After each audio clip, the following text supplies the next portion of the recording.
Good evening, everybody. This is Dave Robinson, the father of geologist Daniel C. Robinson. Thank you again for joining me on this prime time on this evening.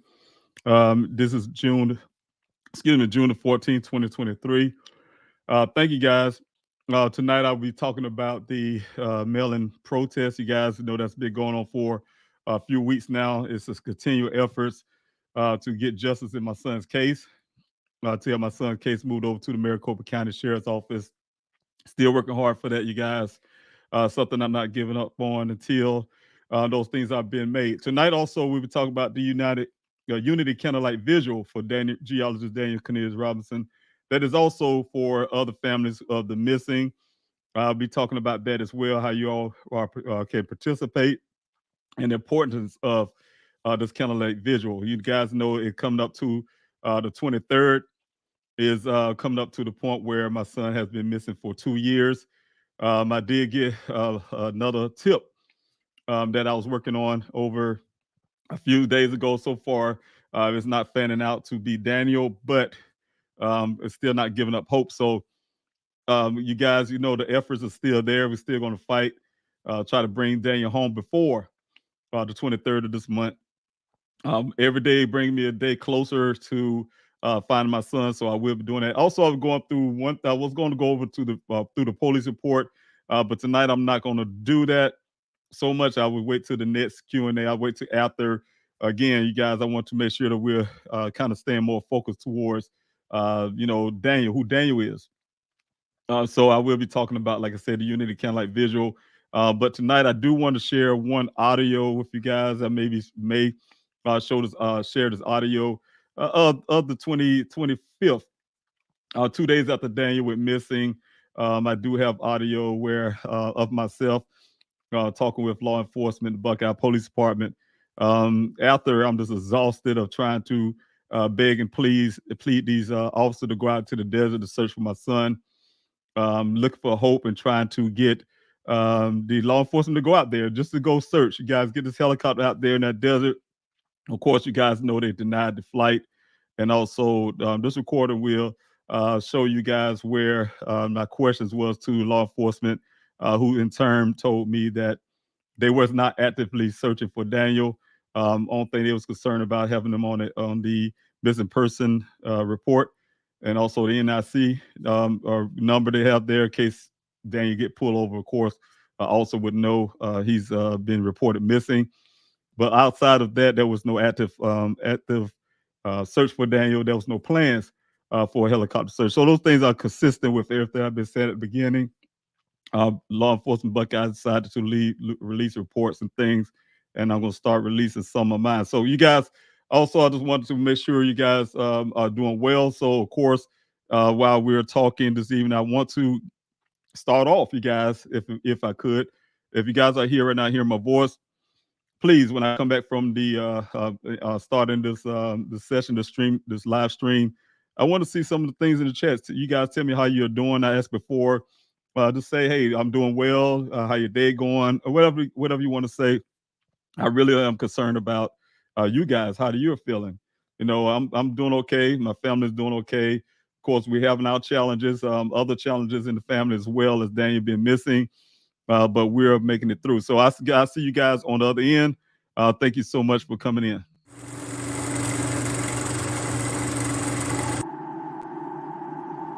When the lights and camera turn off, I will be here.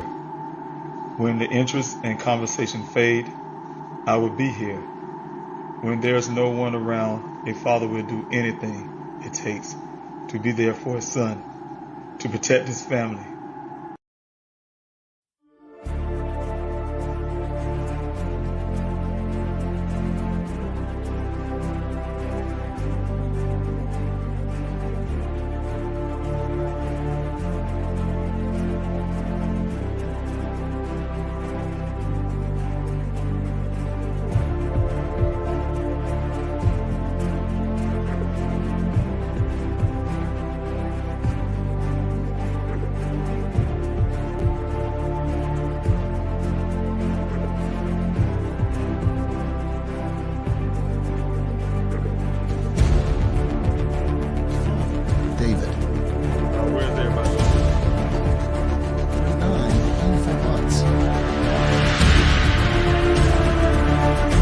without these special people behind me, I wouldn't have a search.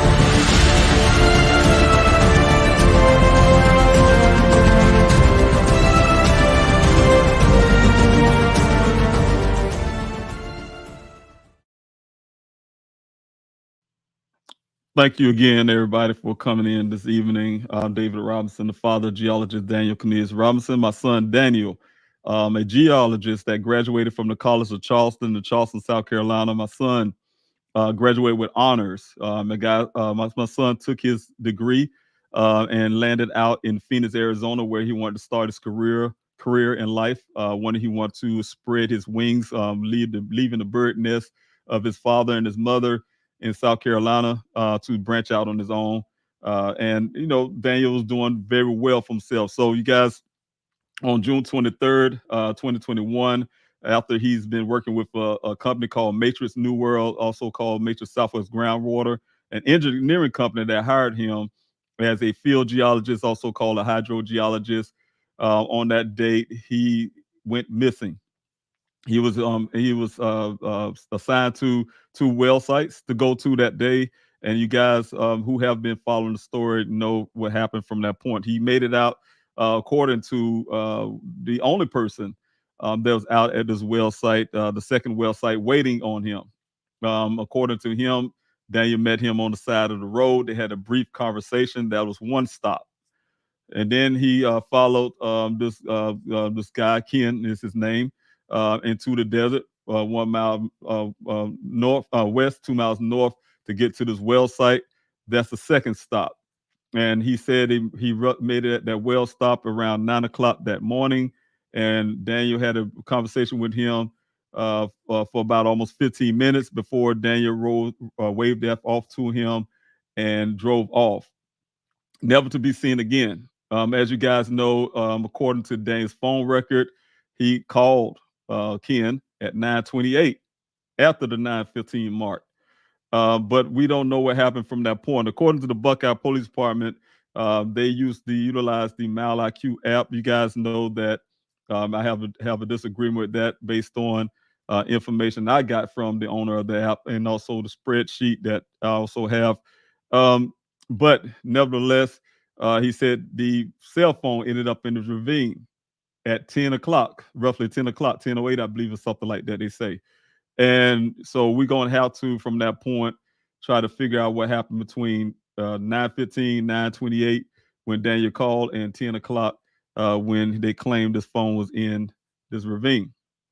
Okay, so anyway, we're not going to go into that deep dive, but I just wanted to give y'all the outskirts of that. Daniel's vehicle showed up almost 30 days later, according to a rancher who found Daniel's vehicle. He was in that ravine 2 days prior. The vehicle wasn't there. And then 2 days later, he came back through that ravine again to see if his cattle came through. He's a rancher, of course. He have cattle, wild Roman cattle, and the vehicle was there. That's why he reported it to law enforcement, which ended up being my son's vehicle almost 30 days later. You guys know the scene, the vehicle lying on the side in the 20-foot ravine.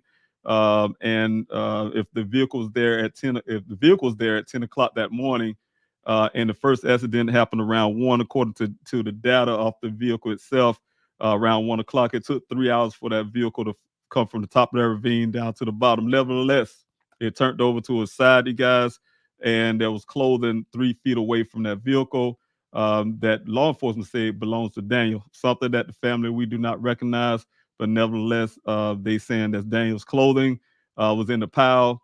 According to the Buckeye Police Department, early on, before any evidence was pulled or any forensics done or any other evidence, the police department feel like it was there for 30 days. and also that Daniel did not, when he wrecked in that vehicle that day on the 23rd, according to Buckeye Police Department, he didn't sustain any injuries. He had a seatbelt on. There was no blood found in the vehicle. They didn't see any blood in the vehicle. But at the same time, they felt that he had a severe brain injury, head injury. He kicked his way out of the sunroof that is required to be opened by a key, you guys, that you had to get off the back of the vehicle. He kicked his way out of there, shredded his clothes because of the brain injury. He went up under a tree somewhere, because he thought it was hot. While he shredded his clothes off, he went up under a tree somewhere to cool off, where he probably succumbed to his injury and got taken away by animals. The later theory was that Daniel somehow may have just wanted to be away. He's masterminded all of this, you guys, and he wanted to be away from his family just that much that he joined the monastery to become a monk. I'm just paraphrasing, but those are things that was told to me up front. Of course, you guys, that caused me to hear that ludicrous story, caused me to get my own private investigator who read the data, the black box data that was given to him by the Buckeye Police Department, because they told him in his face that they were not investigating, and they gave everything over to him. But once he mentioned when he was come up there to pick up the item, pick up that report, and he mentioned what his intentions was to do with this vehicle to get answers. He relayed to the officers that he will be taking the dashboard apart, having it sent to California for analysis of the infotainment system. That's when the problem came. The Buckeye Police Department then refused, after they gave the vehicle over to me, refused to turn it over. They was holding it hostage. They talked to their city attorney, who said I would have to come up and sign for it. So I came up there to sign for it just to get that vehicle out of their compartment, out of their department. They told me it was just to release it. I just needed to sign this paper so they can release it over back to me again.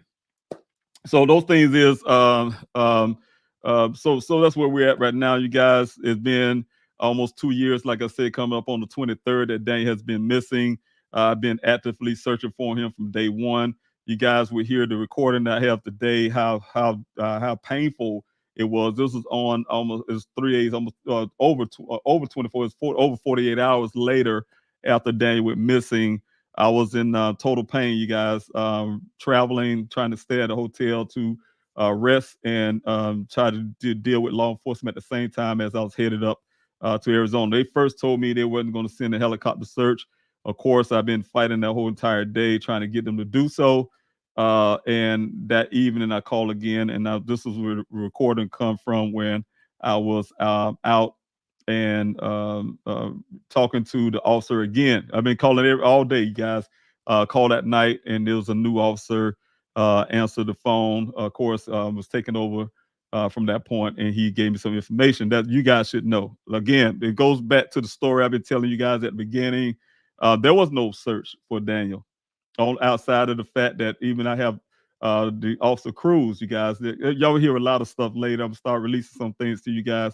Officer Cruz related to, it was him and another officer was riding up down Sun Valley Parkway, which I didn't know at the time what that was, but they told me what it was, the roadway, to see if he was stuck on the side of the road. There was no desert searches on the first day. There was no desert searches on the second day. There was no desert search on the third day, you guys.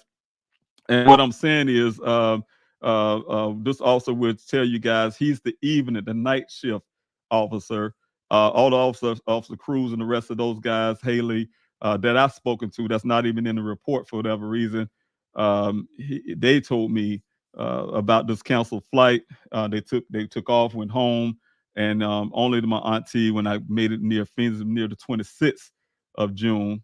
That's when they say, which I don't see any proof. They said on 25th, but it's impossible from what this officer said late in that evening. But they saying that this helicopter's in the air. Something I have right now, girl, you guys, I'm going to share with you on this next week on the next Q&A after all this the Candlelight Vigil, because I want to show you guys a lot of things that I do have according to law enforcement. Just, to me, in my opinion, feel like they're just making things up because it just don't go along with everything that actually happened in those days, those first early days. So the report is what I'm saying, you guys. Also, you guys, I keep receipts. But the thing is, you guys, tonight, like I said, I really want to focus on this mail-in protest, as well as this the Candlelight Vigil, the Unity Candlelight Vigil, and just a little part of this audio recording that I have. But I want to go in the chats real quick. Thank you guys for coming in. I wanted to put a couple of you up. You guys have noticed I don't have a green screen up this time because I figured the problem is I've been working going back and forth with the internet provider, uh, thinking it was their problem, thing is my computer. I did it all, you guys. And the problem is the platform that I'm utilizing. I did talk to Gizla K, Grizzly True Crime. She was expressing some of those sentiments as well with the platform that I'm currently using. It's the green screen. It's a green screen. When I utilize this green screen, I guess it uses a lot of bandwidth that their system is something with their system slows up the internet. As you guys know, I'm not stalling, I'm not doing all that. So that's why you just see the background, my curtain. I just went ahead and took the green screen down. So things look a little different. I will add some little things to make it more towards what I'm really here for, and that's for my son to make sure that he's the center and focus of everything. Tracy, thanks so much for being here. Hello to you as well. Darcy Miller, thanks so much for being here. T and Wildflower, thank you so much for being here, constantly supporting, also moderating. Thank you, Ellie. Thank you so much for being here. Hello to you as well. Thank you. Okay, again, Ms. Miller, thanks so much. Thank you so much for being here. PM Channel, thanks for your constant support. I truly appreciate you as well. Tracy, thank you so much for being here. Okay, some the same. Thanks, same names. Thank you so much for being here, you guys. That's really supporting and being here. I truly appreciate you. Also, yep, another Maria. Thanks so much for being here. Stories with LJ. Thank you so much for being here. Mary Ellen, thanks so much for being here. And thank you for that hashtag. I want to go back real quick. Thank you for that hashtag. Hashtag justice for Daniel. Thanks so much for putting that there as well. Mary Ellen, thanks so much for being here. Thank you, PM Channel again. Karen Lee, thanks so much for being here. Hope for the missing. Yes, we're gonna have a lot of hope for the missing. We're gonna keep praying for the missing as well, you guys. Thank you so much for being here as well. Let's see who else I got here. Diane, thanks so much for being here off the Facebook side. And let's see who else I got. All right. Sharon Parker, thank you so much for being here. And if you guys have any questions as I'm coming back and forth the comment section, those who come here have been on the live many times before, to put the capital letter Q first, the word question or some question marks before your question. And it definitely would help. I want to put this comment up here. I just happen to see a comment here. And let's see here. Can I put that up? Thank you, Karen Lee. Excellent video, compelling, engaging, great music. I tweeted it yesterday.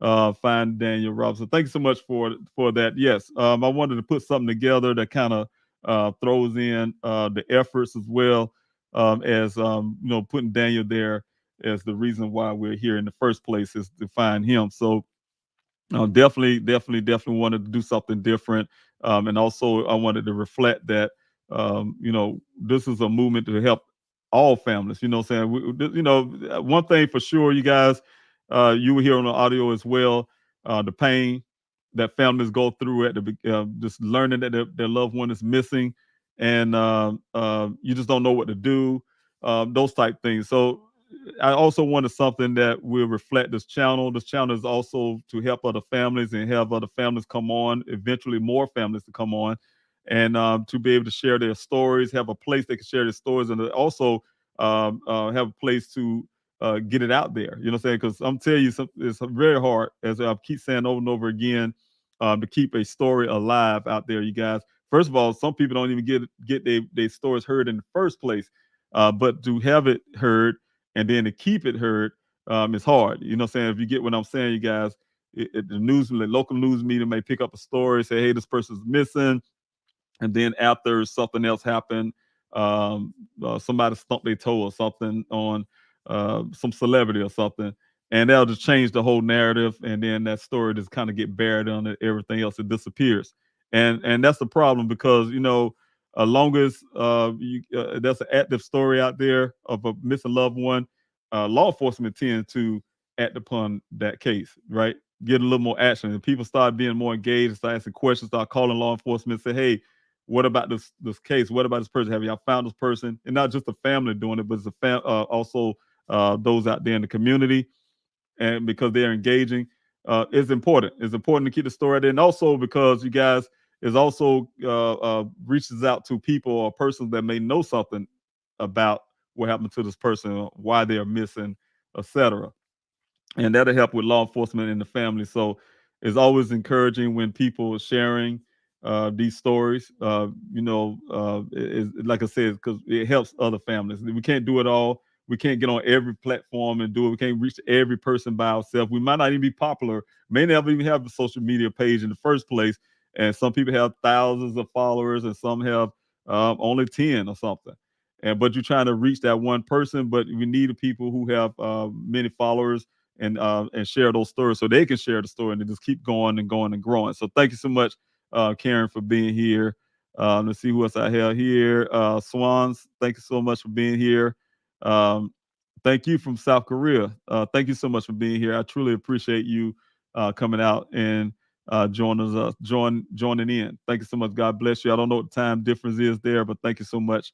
Also, Miss Stewie, thank you so much for being here. I appreciate that. You coming out this evening also as well. Let's see here, who else I have here. Tara, thanks so much for being here as well. Again, PM channel, thank you again for being here. Meb, thank you so much for being here. And let's see who else I got. Robin, thank you so much for being here. And Don.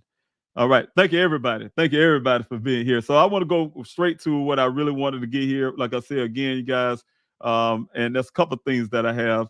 I want to make sure that we are pointing out. And I do this a couple of times, you guys, and I hope you guys don't mind. But I have to go through this because it's two things that's happening. It's the melon protest that has to happen every week. You guys have been helping, and as well as the Candlelight Vigil. All right. No justice, no peace. You guys, let me add this to the screen here. No justice, no peace. We demand action. And that's something from us. And I say us, we are an extended family, and that is including you guys. No justice, no peace means that there can be no peace without justice. My son, Daniel, has been missing for nearly 2 years. It's time for justice in his case. My experience searching for my son, I put on an investigator's hat, put on my search hat, and I have been advocating not only for my son, but for many others, because Daniel is just America's son, you guys. And that means that my family, and what happens to my son is exactly what happens to families every day in this country. It's sad, you guys, thousands of people go missing a day. I feel that law enforcement has failed Daniel and my family and me. You know what I'm saying? You guys, the injustice create anger, frustration, and a sense of powerlessness. It can lead to such social unrest and protest. Let's work together for this justice for Daniel, you guys. Because law enforcement was slow to act initially, Daniel remains missing. Again, you guys, the recording tonight will reflect some of that slow action. And I'm tired. When you hear my voice on this recording, you see how tired I was for pretty much pleading these officers to go out and go out in the desert and search for my son. Because law enforcement refuses to take physical action of foul play. I gave them Daniel's justice has been hampered. Two things can't be true, you guys. You cannot have a time of a vehicle going into the first initial crash, the evidence of a multiple crash, the evidence of a eyewitness who found the vehicle in the first place, saying the vehicle wasn't there. The eyewitness also from law enforcement, the Buckeye Police Department, as well as some of the Maricopa County and also Silver Air Patrol, who also are witnesses to the vehicle not being there because they searched the area where the vehicle eventually will be placed at.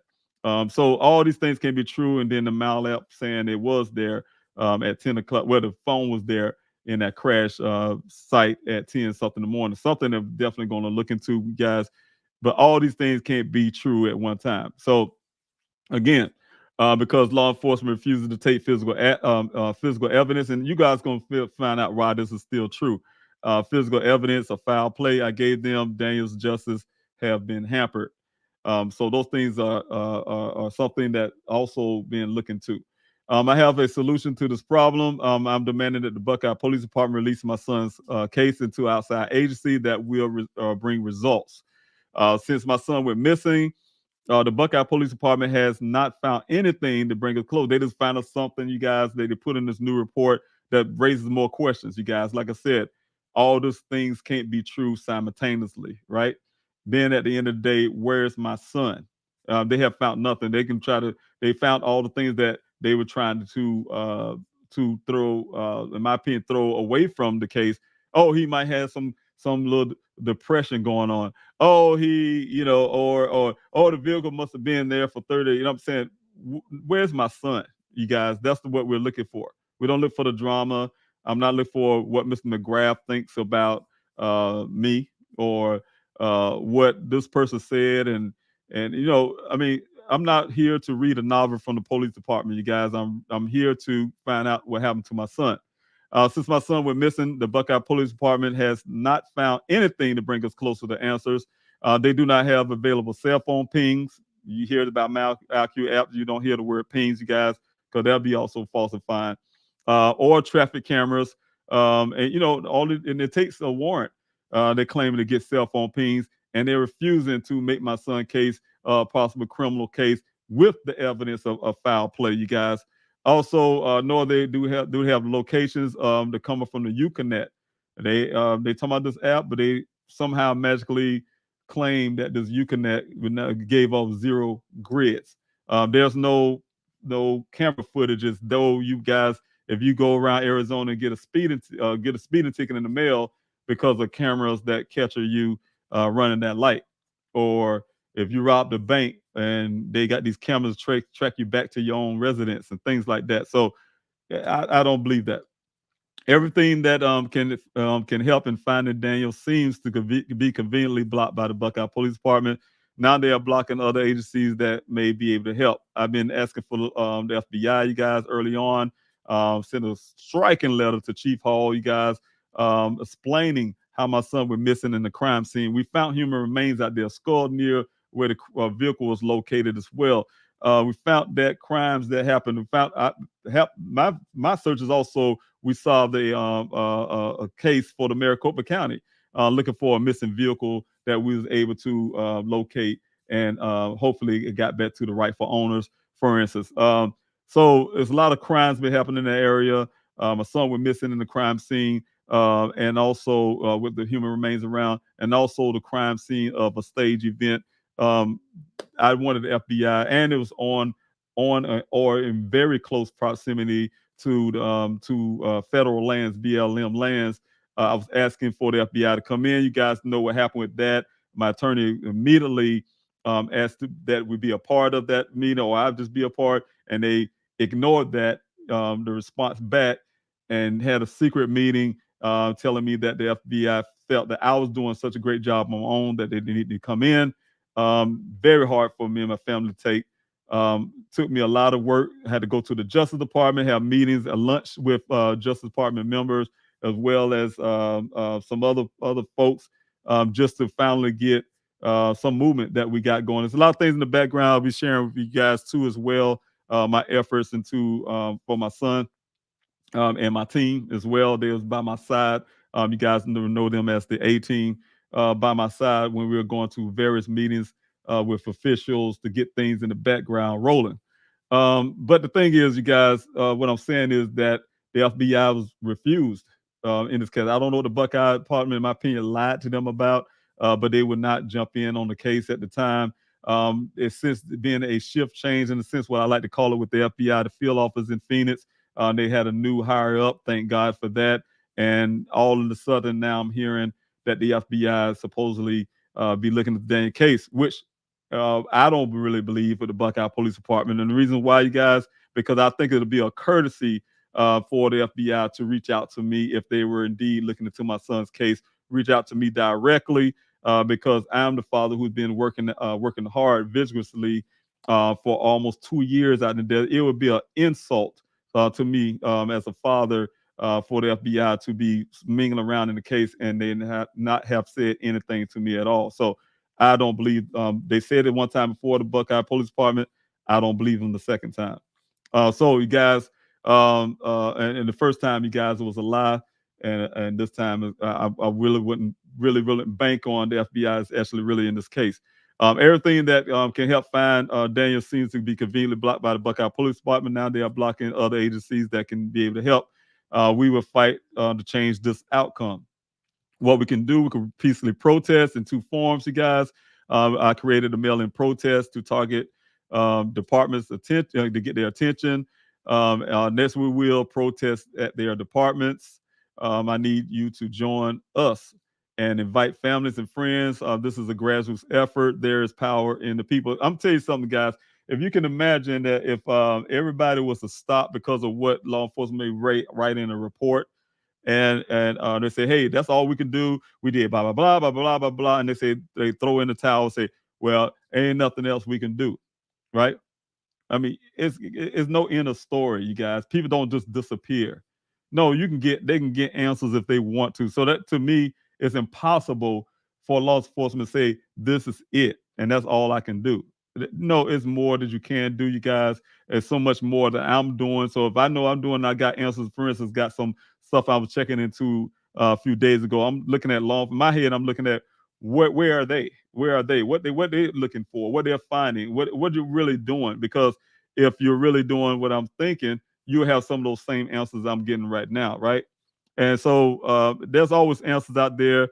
It's just that I'm telling families, if you really listen to me, uh, don't ever allow anybody to tell you that is it, you guys, because I'm telling you, as soon as you quit, they quit.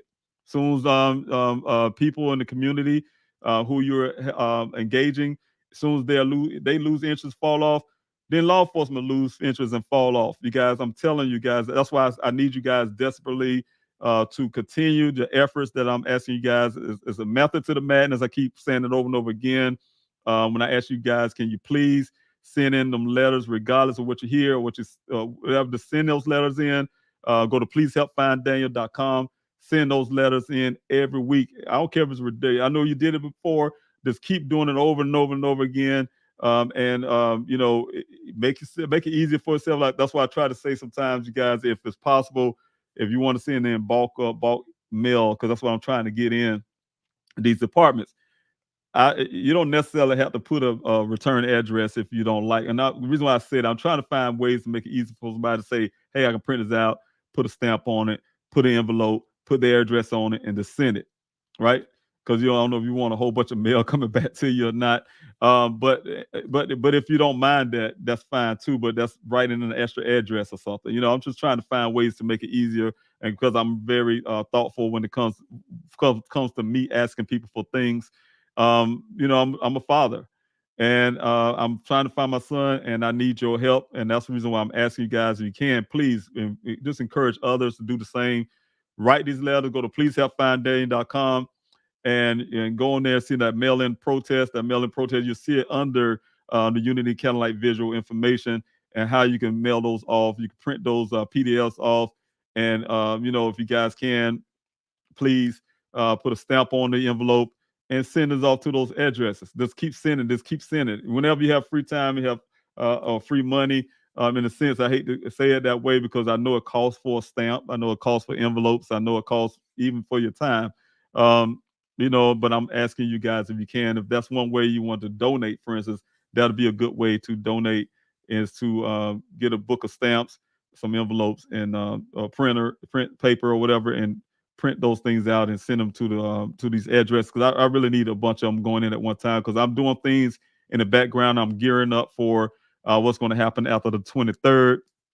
After we get past this 2-year mark, I have things I'm planning, to get the ball rolling, you guys, because I'm not going 3 years without Maricopa County taking possession of the vehicle and get those airbags tested, get those airbags, those clothing to tell me who's been wearing those.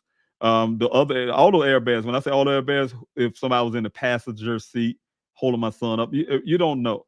I need those things taken care of. You guys, red transfer pay, we need to know where that's come from. Etc. I just keep going on and on. But guys, I had to convince the Buckeye, I had to convince the Tempe Police Department to do forensics on all of Daniel's electronics. It wasn't the Buckeye Police Department, guys. So Don't read that report and get confused. It was not the Buckeye. They did not engage Tempe at all, period.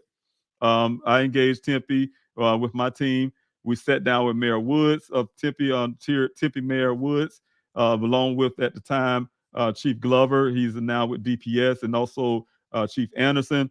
And we talked to them and convinced them to do the forensics on Daniel's electronics. I did. I'll be honest with it. I didn't. I don't trust, and I openly can tell you guys I do not trust the Buckeye Police Department. And of course, I asked them if they could not share whatever they could find, because they said they were doing it for me as a favor. Now I'm going to put that up front. The Tempe Police Department said, "Well, we do this forensic as a favor to you, as a favor." So okay, good. It's a favor. Thank you for doing this, because I needed this all of it done. Because you guys know what I've been asking for. You guys helped me get forensic money up to do the forensics on these items, and I had to start off with the cell phone, one item at a time. No, they was able to do all of it at one time, so I was really grateful. But then later, also was telling me they had to share, because Buckeye had an open case, share the information with Buckeye too as well, whatever they get. So that's fine. But I just wanted to make sure you guys know that it wasn't no attempt from the Buckeye Police Department to get with Tempe, and they convinced that they working through Tempe to get the forensics done, or they pretty much order it in a sense. No, just like they didn't order the first forensic. I have another recording you guys will hear later on that I have of me talking to the detective of Buckeye Police Department, who was explaining to you guys why he felt there was no reason to even do forensics on the scene out there, you guys. I'm gonna release that to you guys too on the next time we are doing this Q&A, this live. You guys will hear those recordings where law enforcement, all of them, you hear where law enforcement asking us to break in Daniel's apartment, saying just don't get caught, things like that, you guys. So it is so much I can share with you guys, and I'm really getting to that point where I'm actually being able to do that. But the thing is, you guys, this department need to release Daniel's things and move it over to the Maricopa County. So this is very important. It's very vital, you guys. If you continue to help, a lot of people ask me all the time, saying, "Mr. Rouse, I want to help, but I live in some other state or whatever." And this is a way that everybody can participate. The mail-in protest, everybody can participate on this, no matter where you live. I just had someone who said it was in, I think it was that in uh, uh, I think it was Australia, one of the other countries just now, in the chats. Even you can participate. And so everybody can participate in that. Just go to pleasehelpfinddaniel.com and go into the mail-in protest, and and send those letters in. You guys, those pre letters, and also the picket signs. You guys print those picket signs out. You don't even have to send the letters off. Just throw them picket signs in those envelopes and send them to them all the time. Just send it to them all the time. Remind them. Remind them we're looking for justice for Daniel. Remind them we want Daniel's case moved on to the Maricopa County Sheriff's Office. Just constantly doing that. That's what we need, and that's what I need, you guys. If you guys can help me with that, that would make a big difference. Thank you guys for allowing me to share that with you guys. And my efforts is to get justice for Daniel, for my son. And I really appreciate you guys for those who are listening in on that. So again, it's important, guys. It's important. I don't know how much I can really stress that over and over again, but it's very important piece for this. Again, the picket signs, guys, it looks just like this. So you got a couple of them. For instance, one, no justice, no peace. You put that in the envelope and send it off. So I'll just give you an example of what they look like. It's a few on me, guys. If you go on pleasehelpfinddaniel.com, it's many more on there. You'll see them on there. You can send them off. But they like picket sign. Those same things when I have the actual protest. This is exactly what they're gonna look like. These are gonna be the signs that we'll be holding up. Those picket signs we're holding up in front of the Buckeye Police Departments, for instance. This is the signs that we're gonna have there. So again, you guys, and we're gonna do it on a weekday, you guys. I said it before. The protest is gonna be on a weekday. Buckeyes like Mayberry, they close on the weekend, and that would be no nothing done if we do it on a weekend, because they're closed. So we're gonna make sure we're doing it on a weekday. So that I'm really organizing that to try to do it like on a Friday, close to the weekend, because a lot of people work. But at the same time, I also thought about maybe doing something like a protest holiday week or whatever, where it's for several days and not just for for this one particular day, because everybody have days, different days off, and everybody want to participate, and, so I really want to get something rolling, because in the valley out there in Arizona, this case has been going on for almost 2 years, and I'm sure the appetite there is for people to say, hey, we need some resolution to this case for Daniel, and I need it, my family need it, and so I'm really relying, like I say again, you guys are relying on you guys, if you can be a part of this and help. Also, you guys, the other part is the Candlelight Visual, the Unity Candlelight Visual. This another very important. This is a different poster board. You guys have a little more information on the other one that you'll see online. But the Unity Candlelight Visual, guys, is for geologist Daniel C, Robinson, my son. We're bringing families together, meaning that it may sound like, oh, we're bringing families of the missing together. Yes, but we're bringing you guys together, and this was this Candlelight Visual we would do.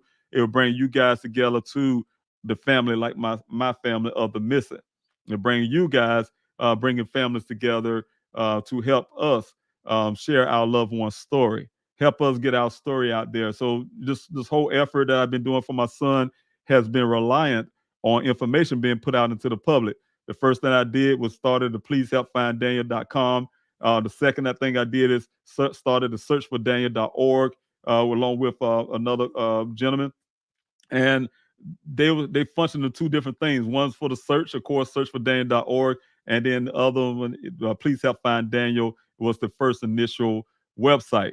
You guys, and this website right here, pleasehelpfinddaniel.com, I knew from the day one, you guys, you had to always get the information out there really quick if you want to get answers. So the first thing I did is created the website, post just through Daniel's picture, much pictures I can on there, put the information about what happened, and then I went to social media to direct people there to read, right, and also share things on social media. So those things are very important of getting the gear rolling.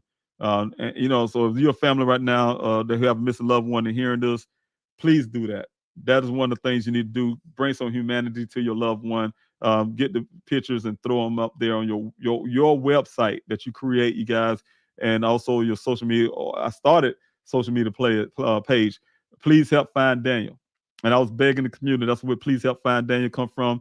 Begging the players, I said, you guys, please help me find Daniel. Please help find Daniel. And I started social media the same way. Everything, please help find Daniel. Of course, you guys know Twitter is a little different, but please help find Daniel. Please help find Daniel is something that is reflecting to how I feel, how my family feel. Please help us find my son. And that's exactly what's been going on from day one. So again, Unity Candlelight Visual will be happening on the 23rd, you guys.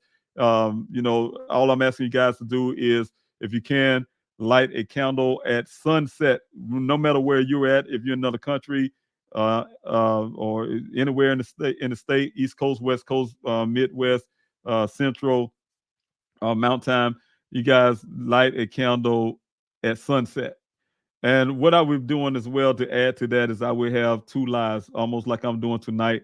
One would be at 8 o'clock on the West Coast time, and that's out there in Arizona.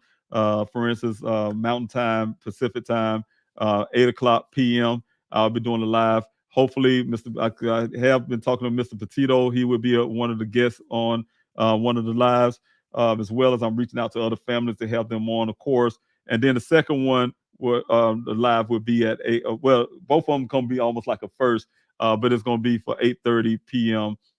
East Coast time, you guys. And that's for people who live out, for instance, in my state, South Carolina, and on the East Coast. Kind of give everybody the opportunity to see the lives and share your pictures. And if you want to come on and have a word to say, I want many people to be able to come on, especially families of the missing, to be able to come on this live, for instance, and share your stories and tell us about your stories, because we bring in you guys, the families, together to be able to listen to our stories and to share our stories as far as you guys can. Just like you guys have been sharing Daniel's story on your platform, you'll be sharing other families' stories as well. So the families will be here. I'm gonna take that in faith. I have the families for you guys to be able to share their stories. Those families will benefit from that. I'm telling you guys, it's very beneficial for families to have those stories put out there. So you guys can continue to do that for families of the missing. That's very important to actually finding their loved ones. Okay. Also, I have. Let's see. I'm trying to see if anybody have any questions. If you have any questions, again, you guys, I'm gonna look at the comment section, capital letter Q, question mark, or the word question for your question, and I can actually find it as I'm coming down. 'Cause I'm coming down kind of quickly. Try to see if I can find some different names here. Thank you so much for joining in. Stories of LJ. Let's see who else I have. I think I've said hello to you again. Thanks so much, Karen Lee, again. I really appreciate it. Let's see here. Okay, I think that's where I was at last. And let's see. South Korea. That's right. We had the person for South Korea. That's what I wanted to say. Even if you're in South Korea, I can't red lips. Even if you're in South Korea, you can participate in the Unity Candlelight Vigil. You still can do that, and wherever the sunset, you guys light the candle in remembrance of my son, geologist Daniel C. Robinson, as well as remembering all the other missing people in this country, thousands that go missing every day, and thousands upon thousands that have never been found to this date. Those families who have to deal with that kind of pain, it don't just go away, you guys. It don't just go away. Also, let's see, Miss Stevie, thanks so much for your question. I can't find the search maps that were online. Did you delete them? No, I did not. I would make sure I check on that, because if it's some kind of way it went down, it probably would be. I can't say. Let me look at it real quick if I can while I'm talking to you. But um, I can say that that map had been provided. Hold on a second. Okay. I can't type and talk at the same time, right? But that map had been provided when I was first starting off my search and talking, having meetings with Matrix New World, also called Matrix Southwest Groundwater. That map was originally their map, right? So it's originally their map, and they have. Oh yeah, they must have took it down. Finally, they took it down. So I do see that. I will fix that. So that's what that is, Miss Stevie. That map has been removed. I would contact them to see if they plan to put it back up or not. But what it is connected with Matrix New World, who created that map, and I was able to be able to utilize that through them at the time. And so that's probably what happened. They probably decided to just get rid of that part of it altogether that caused that whole map to go down. So I will check into that. I'm glad you brought it to my attention. I did not realize that until you mentioned it. So again, if those who looking for that set the map, that is what's going on right now. Thank you, Ms. Stevens. So you see, these questions do really help. You guys see anything going on? I may not be aware of. That helps. So thanks so much, Ms. Stevie, for that question, because that definitely what that is. All right. So question here from Lee. Uh, um, does the computer from the Jeep have a time date record of the first crash before it drove 11 miles to where it was found? Well, the only thing it don't have the location. Of course, it do have the date and time, which is on the 23rd, roughly around 1 o'clock, according to my investigator. It's like 12, something closer to 1. That the first accident happened with that Jeep, right? And so then 11 additional miles, yeah, of course, have been after that point. So, of course, that's Buckeyes fighting hard to say because of the discrepancies and this and that, blah, blah, blah, which, I'm not going to be the one to argue that point, but I can go by what my investigator found. So, of course, that's what I paid him to do. And that's how he was able to find those answers to what happened in the situation. So, but that's definitely what we have at right now is the one around 1 o'clock that day on the 23rd. But that not a location. I wish there was a location, but that's some more information that will come out about location as well. So um, of where that possibly things could possibly have happened. Thank you for Trace for this justice for Daniel hashtag. You guys, if you guys can share that on your social media platforms, get the algorithms going. T and Wildflower, thank you so much for moderating, first of all, and also hashtag justice for Daniel as well. I do have proving spooky. I send them throughout several days. Okay, thank you so much. Just in case people have that day off, thank you for everything you guys are doing. I really truly appreciate it. Thank you, T and Wildflower, putting information out about the Unity Candlelight Visual. Um, Little Miss Sunshine, thanks so much for being here this evening off the YouTube side. God bless you too. Also, Trailer Park Farm. Thank you so much for the hashtag. Thank you for your prayers. We definitely need the prayers of family. We're getting close to that date, you guys. Some would call it a anniversary date. I do not call it anniversary. Every day is a reminder for us of Daniel being missing, and it's very hard to even digest that. That thought. Many times I sit here and I just it dawned on me. Hey, I haven't heard from my son almost 2 years. Haven't heard his voice in my ear on the phone or whatever the case may be. Haven't seen his face. Haven't seen him move certain little faces Daniel do with his face. Haven't seen those things, the way he move his head, for instance, or his body movements. Those things I miss, you guys. I'm telling you, when your loved ones, hold them close, close as you can. Any arguments or disagreements, try to resolve them quick as possible. Somebody had to give in sometimes. Sometimes when you don't want to, you just have to do it because you know what? It can come a time where you can never say I'm sorry, right? And or and you don't want that to happen. You don't want to be missing your loved ones, and I mean, there's so much that goes along with that. So that thought and be here for almost 2 years searching because I never thought in a million years, it didn't even come across my mind about missing people until Daniel went missing. I'll be honest with you guys, I didn't hear about missing people. And that's not something that came to my mind. I was thinking, man, there's a lot of people go missing in this country. I guess I missed that somehow. And when it happened to Daniel, um, yeah, I found going out in that search. I mean, I hear families all the time just sharing these stories. I'm like, wow. And then it make you start looking on social media or looking online and Googling things. And like, man, thousands of people a day go missing. And you just don't have a clue. You know what I'm saying? So, things can happen. Life turns on a dime, you guys, and it happen quickly. T and Wildflower, thanks so much. If you have a question, guys, put the capital letter Q or write the word question or put a question mark before your question so it can be easily identified. And thanks so much for clearing that up for me because that's exactly you guys. If you guys can, I truly appreciate if you have those questions. Also, unquestionably criminal. Thanks so much for being here. Thanks for the hashtag. And I do have a question from Esther. Thank you, Esther, for your question, and thank you so much for your constant support.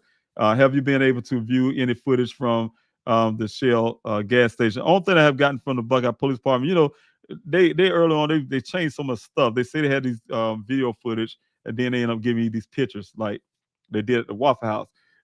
So I was on here on Q&A talking about I put in, of course, what I did ask him, Detective Biffin, and they haven't given it to me, and it was like 6 months past or something. I was happened to be talking about on that Q&A that night, and then around midnight I got it. They sent it to me, so they was actually listening to the Q&A at the time. But yeah, I did get a footage, but the footage was still pictures, and those pictures raises questions about who's what I'm saying is, guys, if they really quick to throw off that vehicle that was on or near the first well site that the gentleman took pictures of, his wife took pictures of. It was a blurry picture. They was quick to dismiss that and say the rims was white.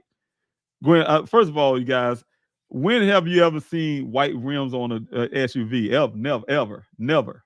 There's no such thing. No manufacturer I know put white rims on SUV. It's a picture. It's a picture blurry, and they would really jump to say that is not the vehicle, right? Because of white rims. I'm like, no, rims is not white. I ain't never seen no white rims. I've seen unless it's some custom vehicle, somebody want a white rims, but generally speaking, no. And then the other part is it didn't look white to me. I guess that is in the eye of the beholder, however you want to see it. But there's also this gas station footage was the same way, very blurry, very blurry. But I can't say the vehicle was facing. I thought it was facing the wrong side of where the tank was, but later on I had to correct myself, and the tank was on the passenger side when I checked that vehicle out. But nevertheless, it was on the passenger side facing. You can't tell, no license plate, nothing. Very blurry picture. Can't even tell if it's really the vehicle or not. But I'm not denying that it's not the vehicle or anything else outside of there's nothing to prove and say it was that vehicle as well. So I got to look at the timestamp, for instance, that matched the match something with the bank stamp. You can't really match that either because they don't have a time when this purchase has been made or settled unless you had a receipt. And we don't have that.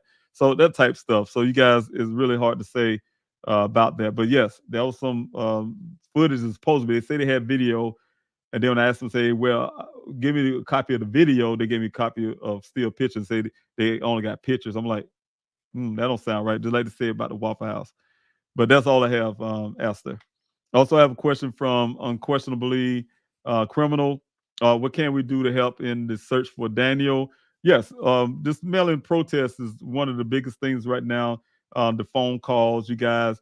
You know, those share Daniel's story. That's what can happen currently. That's the things we have currently. Listen out for the physical protest if you can help in that way and that endeavor as well. If you happen to be in a position to be able to travel or be in Arizona to participate. Also, listen up for upcoming search.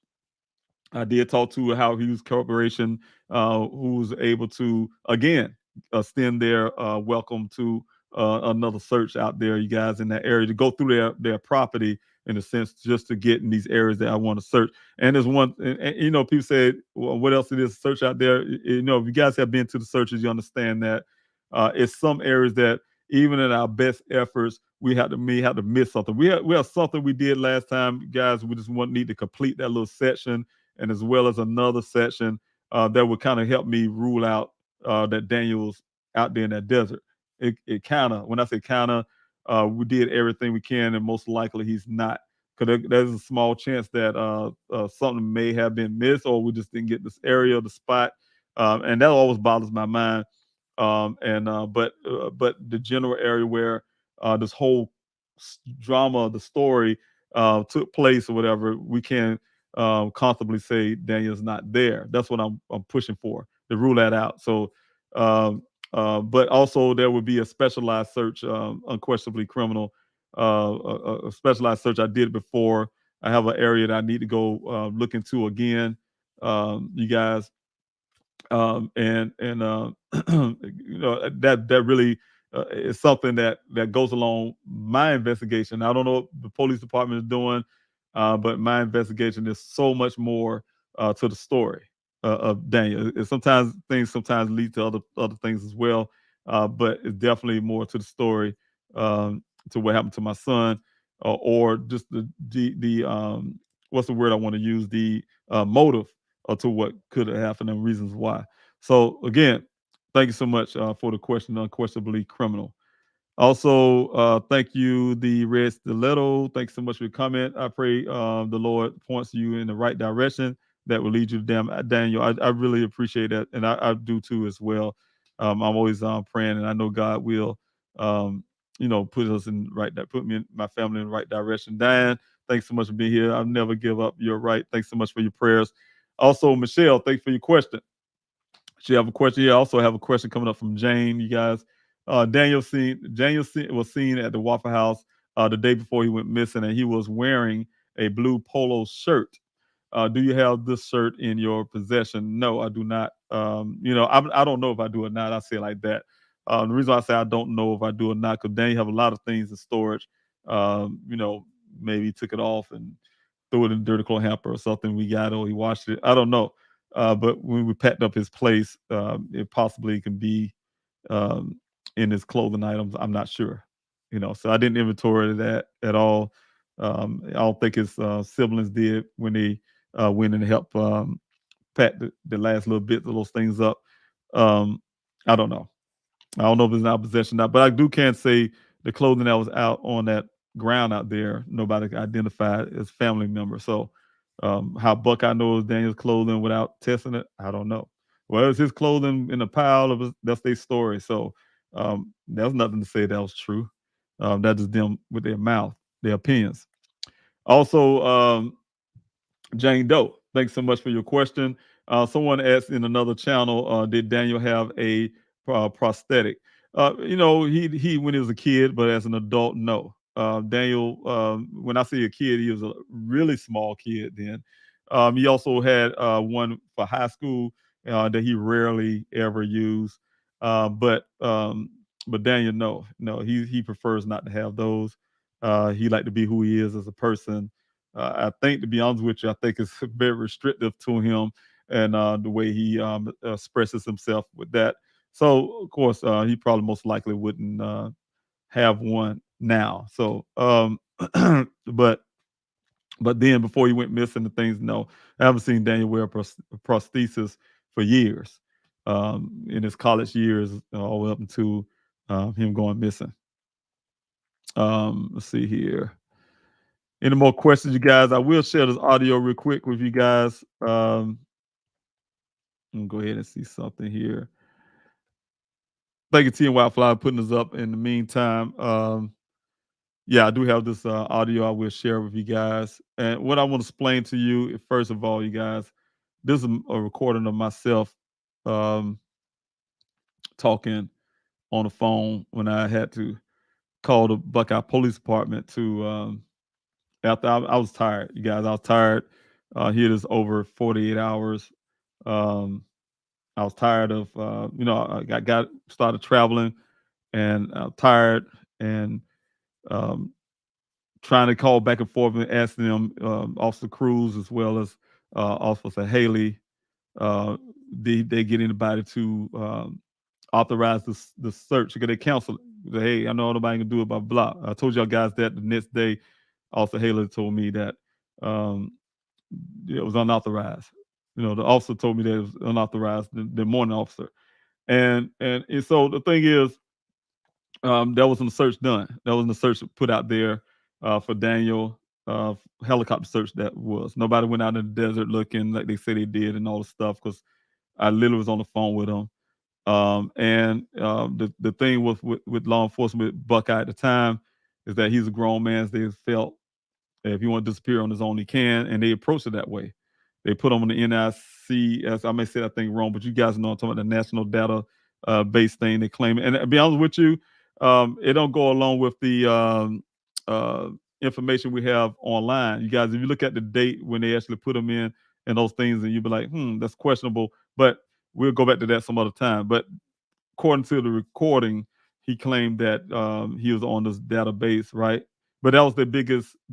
I'm explaining this, guys, before y'all listen to it. That was the biggest thing that the way I took it, they was into. He's grown man, and they made me feel that way. Okay, they ain't gonna do nothing.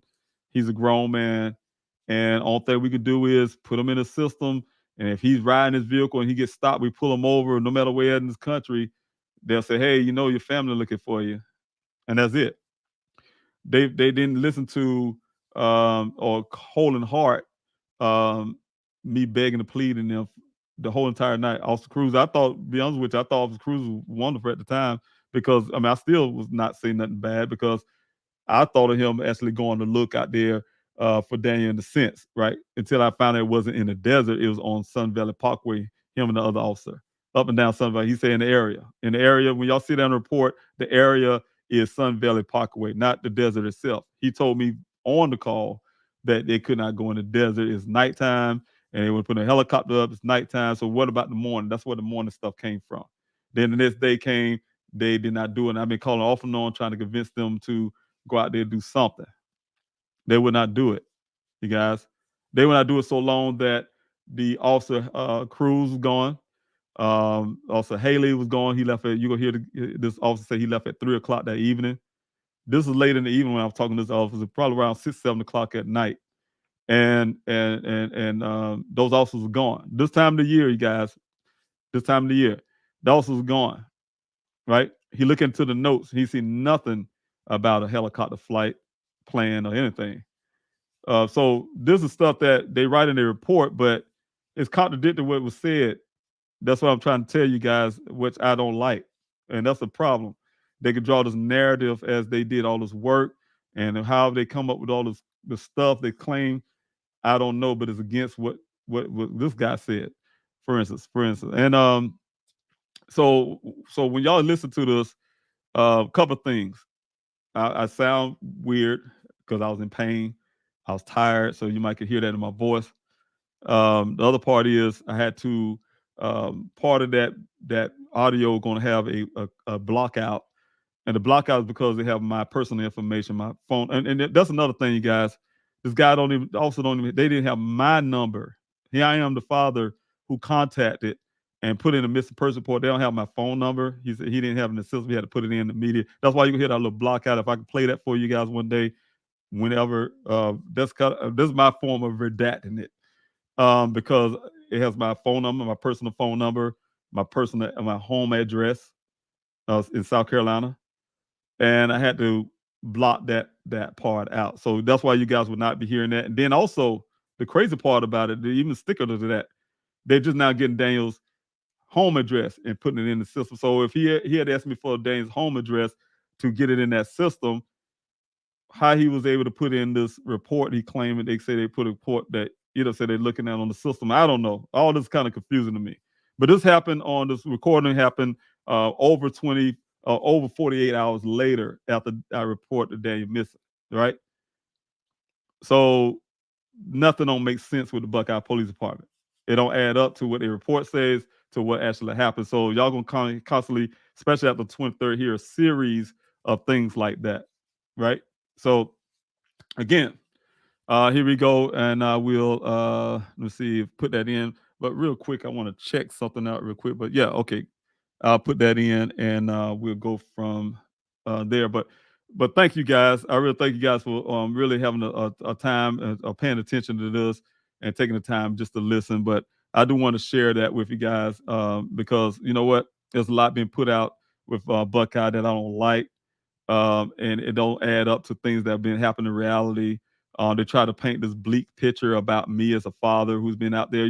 I call it it's almost like a war. They're having a war with me, a victim, Arizona victim. They're out to they put things in fillers in the report. I call them fillers, things that have nothing to do with my son missing, but things to try to hurt me and tarnish me as a father. Opinions about Mr. McGrath. Oh, Mr. McGrath said, I don't see why Mr. Robinson need to ask people to help him live in Arizona. I mean, maybe he got $1 million in the bank or something like that, or whatever the case may be. I have a home. I have a young person. I have a family. Make a long story to take care of, a young child. I have a life. And of course, all of us need a helping hand at times. So sometimes, you see things like that. I know it's a personal attack on me from the Buckeye Police Department. That's personal attack. And I don't even know if that's true. Mr. McGrath said all of that stuff that you guys see on that report. But if he did, that's also terrible to hear that he was having those kind of discussions with law enforcement, that kind of stuff.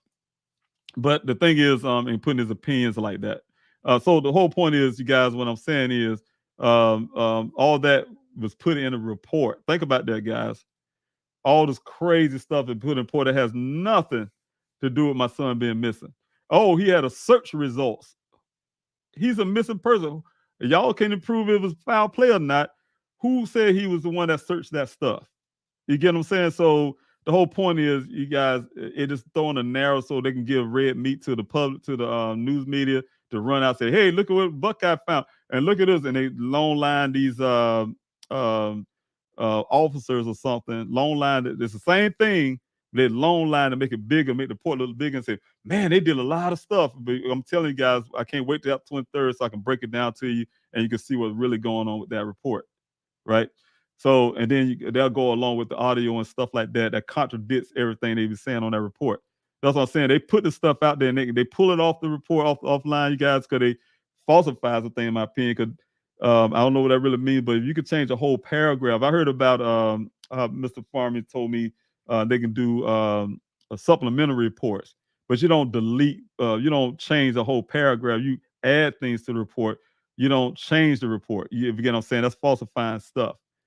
And that's what's been going on. If you take the original report, the partial report, the original report, the final report they told me at the time, then the new report they sent out to the public that highlighted, that reporter told me how they highlighted the young lady's story, that hearsay story. Because to this date, you guys don't see Daniel's text messages put in that report. You notice that, right? They say, "Oh, we got deleted text message."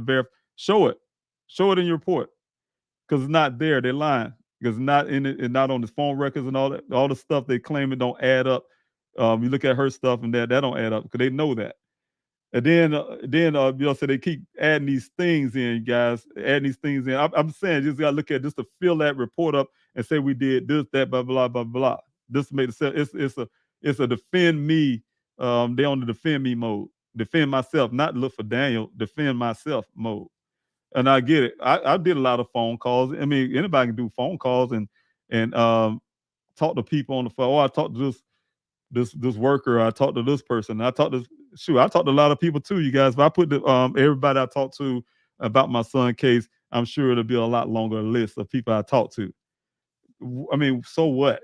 You talk to a lot of people. Okay, congratulations. You talked to a lot of people. Now what? Find my son. You guys tell me, give me something that will act upon those things that my investigator found on the scene. I should not be holding for almost 2 years, holding evidence, housing it, paying money out of my pocket to try to pay every month, trying to house these things, housing forensics and stuff like that. That law enforcement should be holding. They should have it in an evidence locker somewhere. You know, so that kind of stuff, you guys. But anyway, going back to this is what I'm recording. I have you guys is also, like I said, over 48 hours after Daniel went missing. That's the stage I'm telling you guys what it is. And it's been over 48 hours, right? Over 2 days. Daniel went missing. You're gonna hear from Buckeye Police Department's officer from their own mouth. There are none active search of Daniel, right? So that contradict what they saying on this. Oh, they put. Oh, it was out there in the desert on day one. We was out there on the desert. This officer don't see nothing of that on his report. So here you go, guys. I will play that, and then after that, we'll talk about it. I'll take some of your questions in the comments. Department, Arizona. How you doing, sir? I'm doing well. Unfortunately, I have no update on good for you.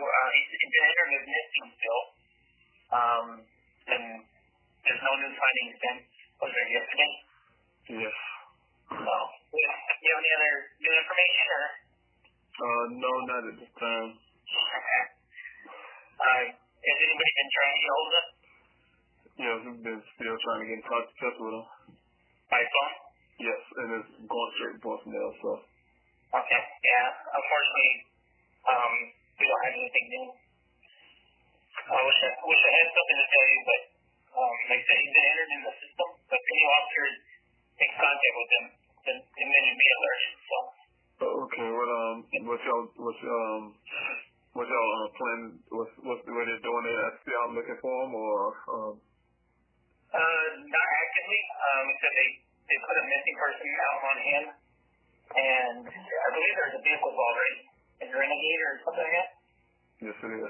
Okay, so if anyone stops him or the vehicle, then they'll be alerted that he's reported missing, and then they'll contact Buckeye or agency here and let us know they found him, and we can go from there.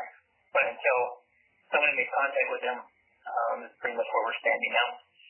So there's no, I talked to one of your officers, Haley, today. He said something they was going to try to look out, try to put a second request for air support, I guess, in a sense. Trying to look for him out in the desert somewhere. So y'all just missed that now, or?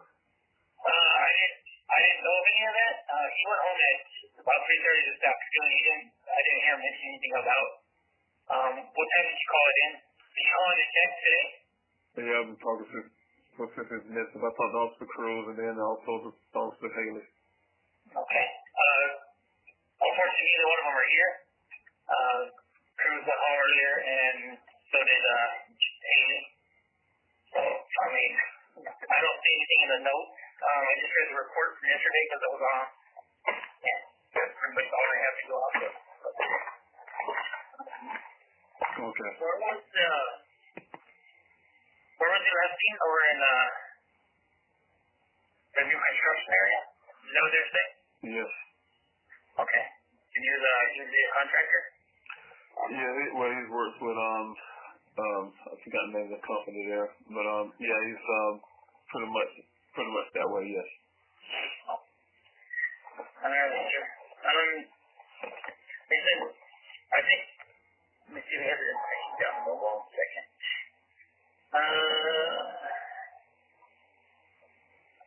Actually, I don't see a phone number. Can I put a phone number on file for you in case we do have further information? Yeah, he did it before, but it's,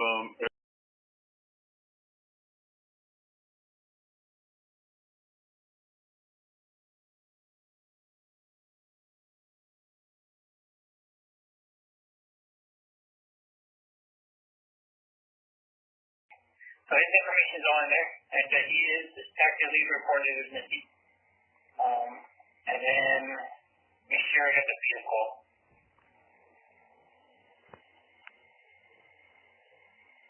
Okay, I got a 2017 Jeep Renegade. that's correct. And it is. It's like a sky blue or something like similar to that.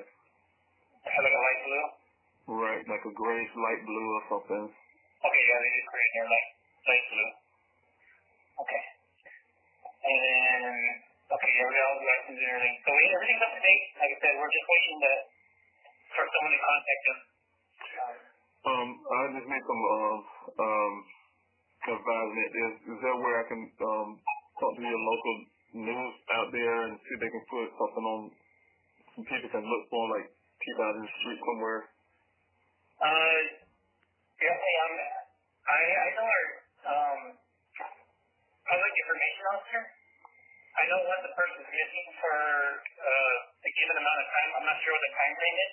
They do put stuff out on social media. Okay. I do not know the time frame on it. It has been, 24 hours or more? It's more than 24 hours, almost 48. Let me, once I get done talking, I'll call my sergeant, see about, what the standards are to put a social media posting out for that. Okay, and also, what's your name again? I'm sorry, I was writing all this stuff. It's Officer Birchfield, Birchfield. Okay. All right, thank you, sir. And then if you wanted to contact the local media, you can do so. Okay. On your behalf, if you'd like. But, all right, that'll be on some kind of database I can draw from. for him being a missing person? Yes. It's a national database. I'm not sure that. Okay. I'll try to see how I can look that up. I'm curious. We refer to it as NCIC, which is a national missing person database. Okay. So if anybody contacts them within the United States, then you contact report a missing. So. Yes, sir. All Okay. right. All right. Thank you for your time. You're welcome. Good luck. Yes, sir. Bye.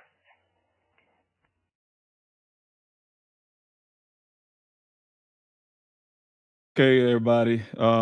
That is one of the recordings I will be releasing several in series of different recordings from the Buckeye Police of me talking with the Buckeye Police Department, and and what I wanted to point out again in this recording is that first of all, they don't even know my name. I reported he didn't see that in the system. He had to get my information. He had to get Daniel's address as well.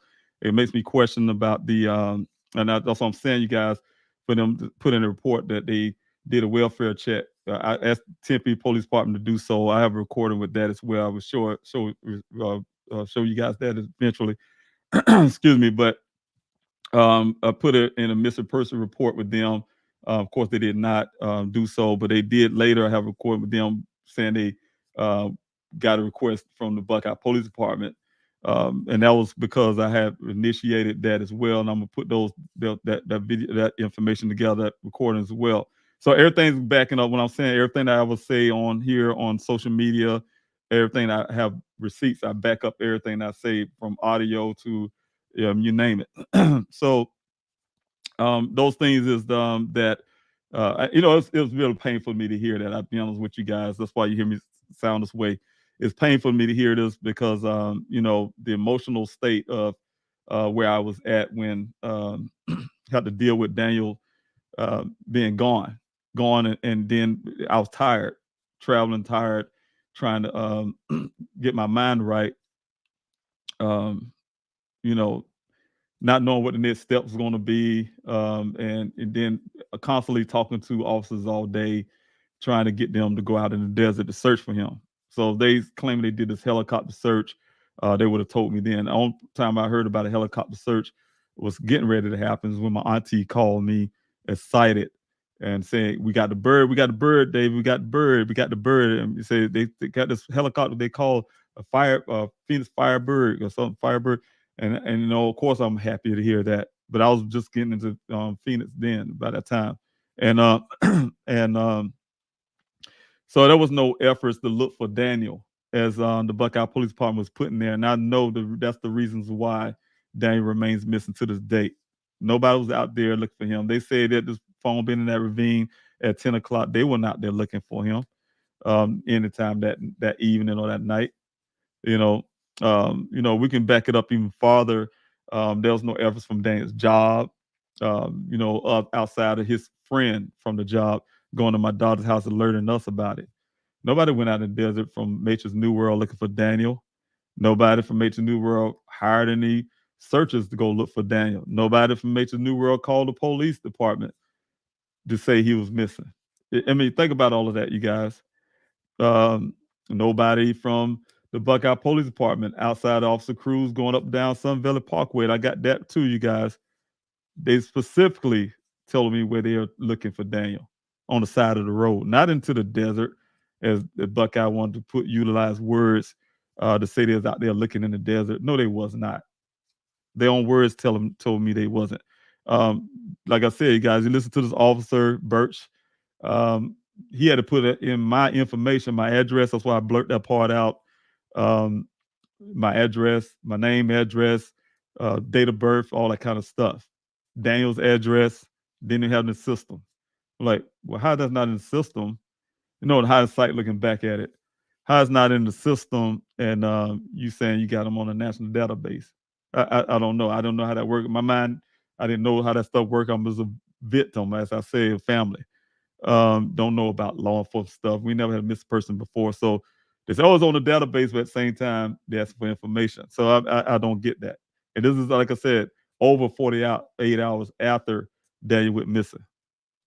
So all the stuff that you'll hear on a report, because the Buckeye Police Department put in a report and the news media run off with it and say these things. That's why you guys you see me not. I don't trust anything Buckeye do or say anything.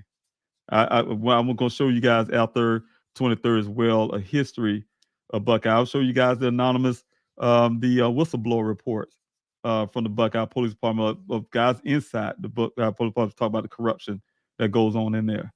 So I'm telling you guys, that's not a department to have your loved one's case in if you're really in, like I am, searching for Daniel. Only way I can see Buckeye Police Department having any information that bringing Daniel home is by chance, by accident. Somebody came to them because they will not go to them. It'll be some incident like that. It wouldn't be because they're actively really involving themselves in a way to find Daniel. I see more efforts to prove that the vehicle in they eyes being in the ravine for 30 days, or that he was what we say was he was having some mental depressed or whatever. If y'all listen to that recording right now, I was depressed. Do that sound like a man that's not depressed? Yeah, I'm depressed, but I didn't go missing because I'm depressed. I didn't go off myself or wreck my vehicle or something. That's besides the point. My son is missing, and then they spend more time to trash me. I'll be honest with you, I'm very offended, you guys. When I started reading more into that report, I'm very offended. I just look at it and I see how the Buckeye Police Department are twisting these things, and they put a narrative out there. First of all, they work on a narrative, and also at the same time attacking me personally, and I don't like that. because they feel like I'm attacking them personally. It's not personal. They take it like it's them. That's what I'm saying. When I say you guys, I'm not worrying about their feelings. I don't give a damn about their feelings. This is their job. I'm not on a job. This is their public servants. I have the right to criticize their work if they're not doing it right. I have the right to point out when they are wrong, and that's my job as a father. But they don't have a right to try to attack me personally. They not Buckeye. They work for Buckeye. They're workers. They also work for us. We work for the citizens. They're utilizing taxpayers' money. So they don't have a right to feel offended and personally attack someone through their report. And I didn't like that, you guys. And that's exactly what that feels like. Just looking at certain things that was put in the report that has nothing to do with my son. Don't have anything to, uh, you know, uh, don't have anything to do with Daniel. Period. Just don't make sense to me. And that's like I said, this personal attack have to actually stop. And that's one thing Buckeye need to stop immediately. Another thing, you guys, but this report is like I said, I want to see some of your comments about that. Which if you was able to hear everything, um, um, because like I said, you guys, there was no real active search for Daniel. They looked at him as grown, just like he said. Do you hear that too? He's a grown man, can disappear if you want to. You know, that's their assessment of that. And they treated it that way. Put him in this little database because their dad says he's missing. Yeah, we can go out and ride up and down Centerville Parkway, in which I'm not saying that Mr. Officer Cruz did it with some nefarious reason, like, oh man, I was doing it. No, I ain't saying that. But they took it that way. That narrative was, hey, he's a grown man, disappeared, want to, hey, we just ride up down. We can help him. We got a flat tire somewhere, stuck somewhere, and hey, your dad look for you. Everybody look for you. That type stuff. They approached it that way. They approached it in the seriousness that my family and I knew that would end up having him missing for almost 2 years now. They didn't approach it that way. If they would approach it that way at the beginning, like I said in in my little presentation, I believe we would have had Daniel right now today. I truly believe that. I truly believe that in the bottom of my heart. If the Buckeye Police Department did exactly what I asked them at the beginning, I had to sit there the whole day begging these officers to go out there and what they're gonna do. Did you talk to your higher up yet? That's why I asked this guy the same question. Did you talk to them yet? What are they gonna do? They're gonna put that helicopter. They're gonna go out there in the desert, look for them. They're gonna go, and that's what I'm saying. They're gonna go out in the desert. It wasn't a helicopter per se, but are you gonna go out into the desert to look for my son? Because they haven't to this point explained to me yet did it ever. So I'm saying, talking to them in live time, I said it's contradict to their report, you guys. At that moment, where they talked to me on the phone, I'm on there constantly. Not one officer went out there in the desert to look for Daniel. And that's the thing I'm saying, you guys, and that's the recorders and things I have talking to them directly. But the reporter have them saying something else. All right, and let me see here. Let me see if I have any more questions here, you guys. Thank you, T and Wildflower, for putting this information up, you guys. And that should be a bottom on the bottom of the screen, T and Wildflower. I really appreciate you putting that there because that's something I should have had on the bottom of the screen. And put that on the bottom. If you guys have a tip, you guys utilize that tip line. That will help, me and my family. It's 24 hours, 7 days a week. Live operators. You can remain anonymous. If you don't, like Team Wildflower say here, if you don't want to speak to anybody, you can just text the word tip to that number and you can still remain anonymous. Text the word tip, a form will come up and you can fill that out and still remain anonymous. I did receive a tip, anonymous tip. And, I received many of them, but this one in particular, you guys, was really promising about something, and I went ahead and did some work on that. And so far, it's not fanning out, like I said earlier, but I'm not giving up hope of answers that I may have. So, again, and since I said that, I want to back up and also what I saw in the report. And I am offended by a lot of stuff with that. About me holding back from, they put paint a narrative of me holding back from Buckeye. First of all, I'm gonna say it up front again, like I said many times before. I do not work for Buckeye Police Department. They work for me. I'm the family. They should be out there busting their ass, doing things for my family, right? So first of all, I'm gonna put it up front. Chief Hall, I do not work for you. I don't work for your department, and I'm a citizen.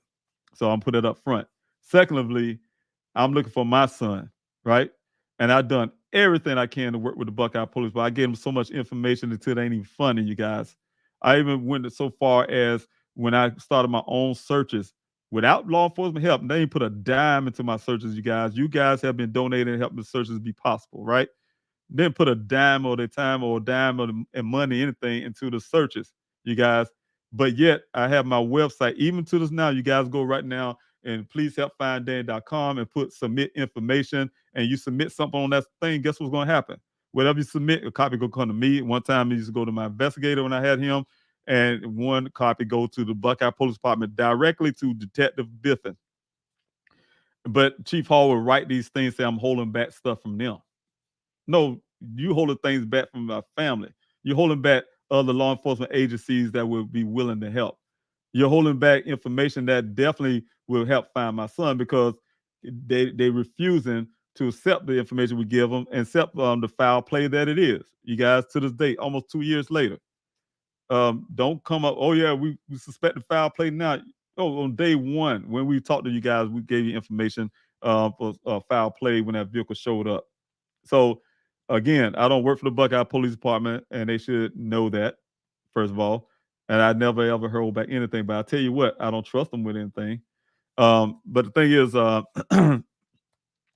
seems like the Buckeye Police Department more concerned about drugs as their new K9 cadet named Echo went into training. I'm going to put this up real quick. I was happened to read this, guys. I went to training to detect meth and fentanyl last month. You know, well, that's that's law enforcement. Whatever they do, you know, what I'm saying the thing is, um, I don't see any, I just see more or their report is like if you read it, guys. I'll be honest, I was up to 5 o'clock in the morning reading that report. I'm not completely finished at the bottom, but I'm near it. And I was sitting there reading, and I just couldn't put it down because I feel like I was reading a novel or something, right? I literally feel like I was reading a novel. I was like, when does the report turn to a novel? I'm telling you guys, it's been eloquently written in a way to get you guys to believe that a lot was done. And I know, and my opinion is, I know they probably their attorney or their city attorney wrote this for them. Wrote it so pretty, like almost like a real pretty thing or something. I mean, it's really, if you really look at it and you really read it and you kind of just go and you'll see what I'm talking about. It's like a really crafty thing, like something you have to sit there for a while or a group of people to get together and just craft this thing in a way, just craft it. Basically, it's not genuine. It's just like a crafted thing, and so that's what it feels like. It got that theme of something, right? And so, but I'm saying is to deep dive into it. I have to wait till after this Candlelight Vigil. You hear me keep talking about it. And I've been wanting to stay concentrated on this, but I do have a problem with it, you guys. I have a problem with it because I see those things and I know these things, and it's like that person attack on me, and especially when these guys, and then I told the Sergeant Hanneman, whatever his name was, he had me and my daughter in interrogation. Never been in interrogation room. First time ever in my life been in interrogation rooms with the Buckeye Police Department. In interrogation room with my daughter, my young daughter, Daniel's sister, and when he heard that I would record everything, you should saw his face after he told us to break into Daniel's apartment, just don't get caught, right? Detective, he's the detective sergeant. I think it's Sergeant Hanneman or something like that. Hanneman and something like that. Told us to break into Daniel's apartment. This is crime now. This is police telling us to do a crime. Break into the apartment, just don't get caught. I mean, I don't know if that's racist or what, but like we can just do it, right? And and I said, I was having a conversation with them, and I said, yeah, I record everything, and I told him right there, I recorded. He said, he stood up behind the seat, he said, you record everything? And I said, yes, I record everything. His face turned red, he went out for a second and came back, right? I record everything. I do, and that is the way I am, right? And so the thing is, um, um, um, that's why I say Buckeye Police Department need to be careful what they say too now, because they say these things in the report, but then they don't match up to what they said to me on the phone, for instance, or what they said to me in my face, or whatever the case may be, right? So I don't get that. I don't really get that. So the point is, I'm saying, you guys, when you say this about them being concerned about that's, I see that a lot. That's just not in Daniel's case. I see that a lot in cases in general. Um, they'll get this bit like that guy I told you guys about Tempe Police Department at the time. I went to the city council meeting uh, to talk about Daniel's case, right, to the city council, I mean, they had a big protest out there. I mean, just people's mad, like they was just mad. I don't know what was going on at the time, and I knew me and my team was in there, and we didn't know what was going on. And the cameras was coming out, the local news or whatever, and it's all because they watched this homeless man drown. I mean, I think they was chasing him or something they did to him, and the man got in the river or whatever that is and drowned. They just sat on the bank and watched the man drown. But then the same river, I think it was, or could have been another water. I know it's a waterway like that. The same department save a dog, right? They went out there to go save a dog. I mean, don't get me wrong, I want to save a dog too, but I think a human life is just as much or more or just as much valuable as a dog. So you can watch a human being drown, and you get praise for in social. You get on social media and show pictures of also saving a dog or a dog out of a tree or something. I mean, a cat out of a tree or something, and that's supposed to be praise or something about you go rescue an animal, but you couldn't go rescue a human being. So I get that. I get that. So I'm saying is what you had put up there. Um, you know, um, it is what it is. It is that's I'll say that's not unique to law enforcement to me. I see it a lot in different ways. Thanks so much for your question here. Is there unquestionably criminal? Is there a link to Daniel's text messages? Was anything unusual to you in his messages? I got all of Daniel's text messages. Only thing unusual about Daniel's text messages, I promise you guys, ain't nothing unusual about his text messages. Nothing about him being depressed or anything else. Um, and that should be something said something too. I have every last one of Daniel's text messages going far back, years back. Well, not years back, but a whole year back or so until he went missing. Right, all the text messages. And I'm telling you, the only unusual thing is that female's text message. This hearsay text message they told this woman, and that's crazy part is the officer that's not even in the report, Officer Haley, told me he told the girl to upload this thing. So I'm saying, you guys, I'm saying this also Haley been out of report for whatever reason, right? I want to know if he's related to this young lady. But anyway, uploaded this, allow her to upload her own stuff into this report, her own text messages, right? Hearsay. In the court of law, be like, that's hearsay. Oh, this is what he said. I mean, how do we know that's what he said? And you look at this, the way it's written, and you can see the timestamp disappear and all this kind of stuff, like somebody typing their own little thing. It's weird to me. First of all, the other part is it don't match his bank his phone records. And we said this to Buckeye all the time. They ignore that stuff. They ain't gonna tell y'all that. It don't add up. The numbers of text messages they had between each other don't count. Is missing. A lot of stuff missing, and something added is more on her side than what So that type stuff. So you got to look at that bulk, and then the other part is they got tired. They waited almost a year, way over a year, and they said, "Oh, we retrieved some." Now they had the phone. Now think about this. Now they had the phone on June 19th, July the 19th of 2021. And they waited up to almost in 2022 and said, "Oh yeah, we got data. We got the deleted texts from the phone." Well, put it on your report then. I like to let me see that. First of all, I'm gonna tell you why that's a lie, you guys. I mean, I don't know, maybe you can get deleted texts or whatever, but they don't even have the phone. I have the phone. And you can't do it from a clone. They clone the data, but how you gonna get a deleted text messages from the phone without having the phone deleted? And it's not even in the deleted folder because I looked into that, it's gone, right? Nothing there, zero, blank. And you look it up, and any guys can Google us and find out how long do messages stay in your deleted trash or whatever. After I think 30 or 90 days, I think I remember correctly, it's gone. I think it was 30 days. Matter of fact, 30 days. It's gone, deleted permanently, right?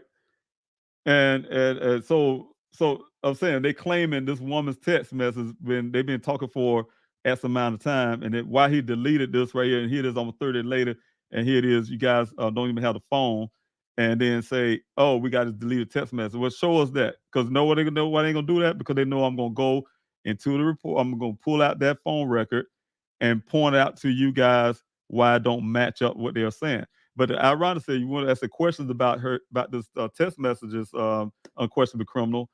Um, why is her message the only one? I get every message that Daniel and I had on our phone matches my phone, right? Text message. I can't say about his mama and his mother and his siblings and his friends, but it seemed that way because you go through there, you see all their conversations and people I don't know, and Daniel has a conversation, they talk about the game and whatever, having these conversations. But the irony to all of that is the females, or hers out of everybody in his phone, hers is missing. The text message on that's missing. The pictures of the missing. His memory card in the phone was missing. You know, the Google history was deleted. I'm saying, to show location.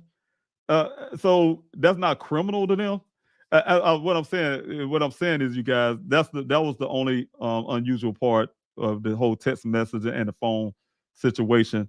And I'm saying they are very selective of what they want to tell you guys in their report. They put all the stuff in the report about what Mr. McGrath said, and don't want to put stuff like that.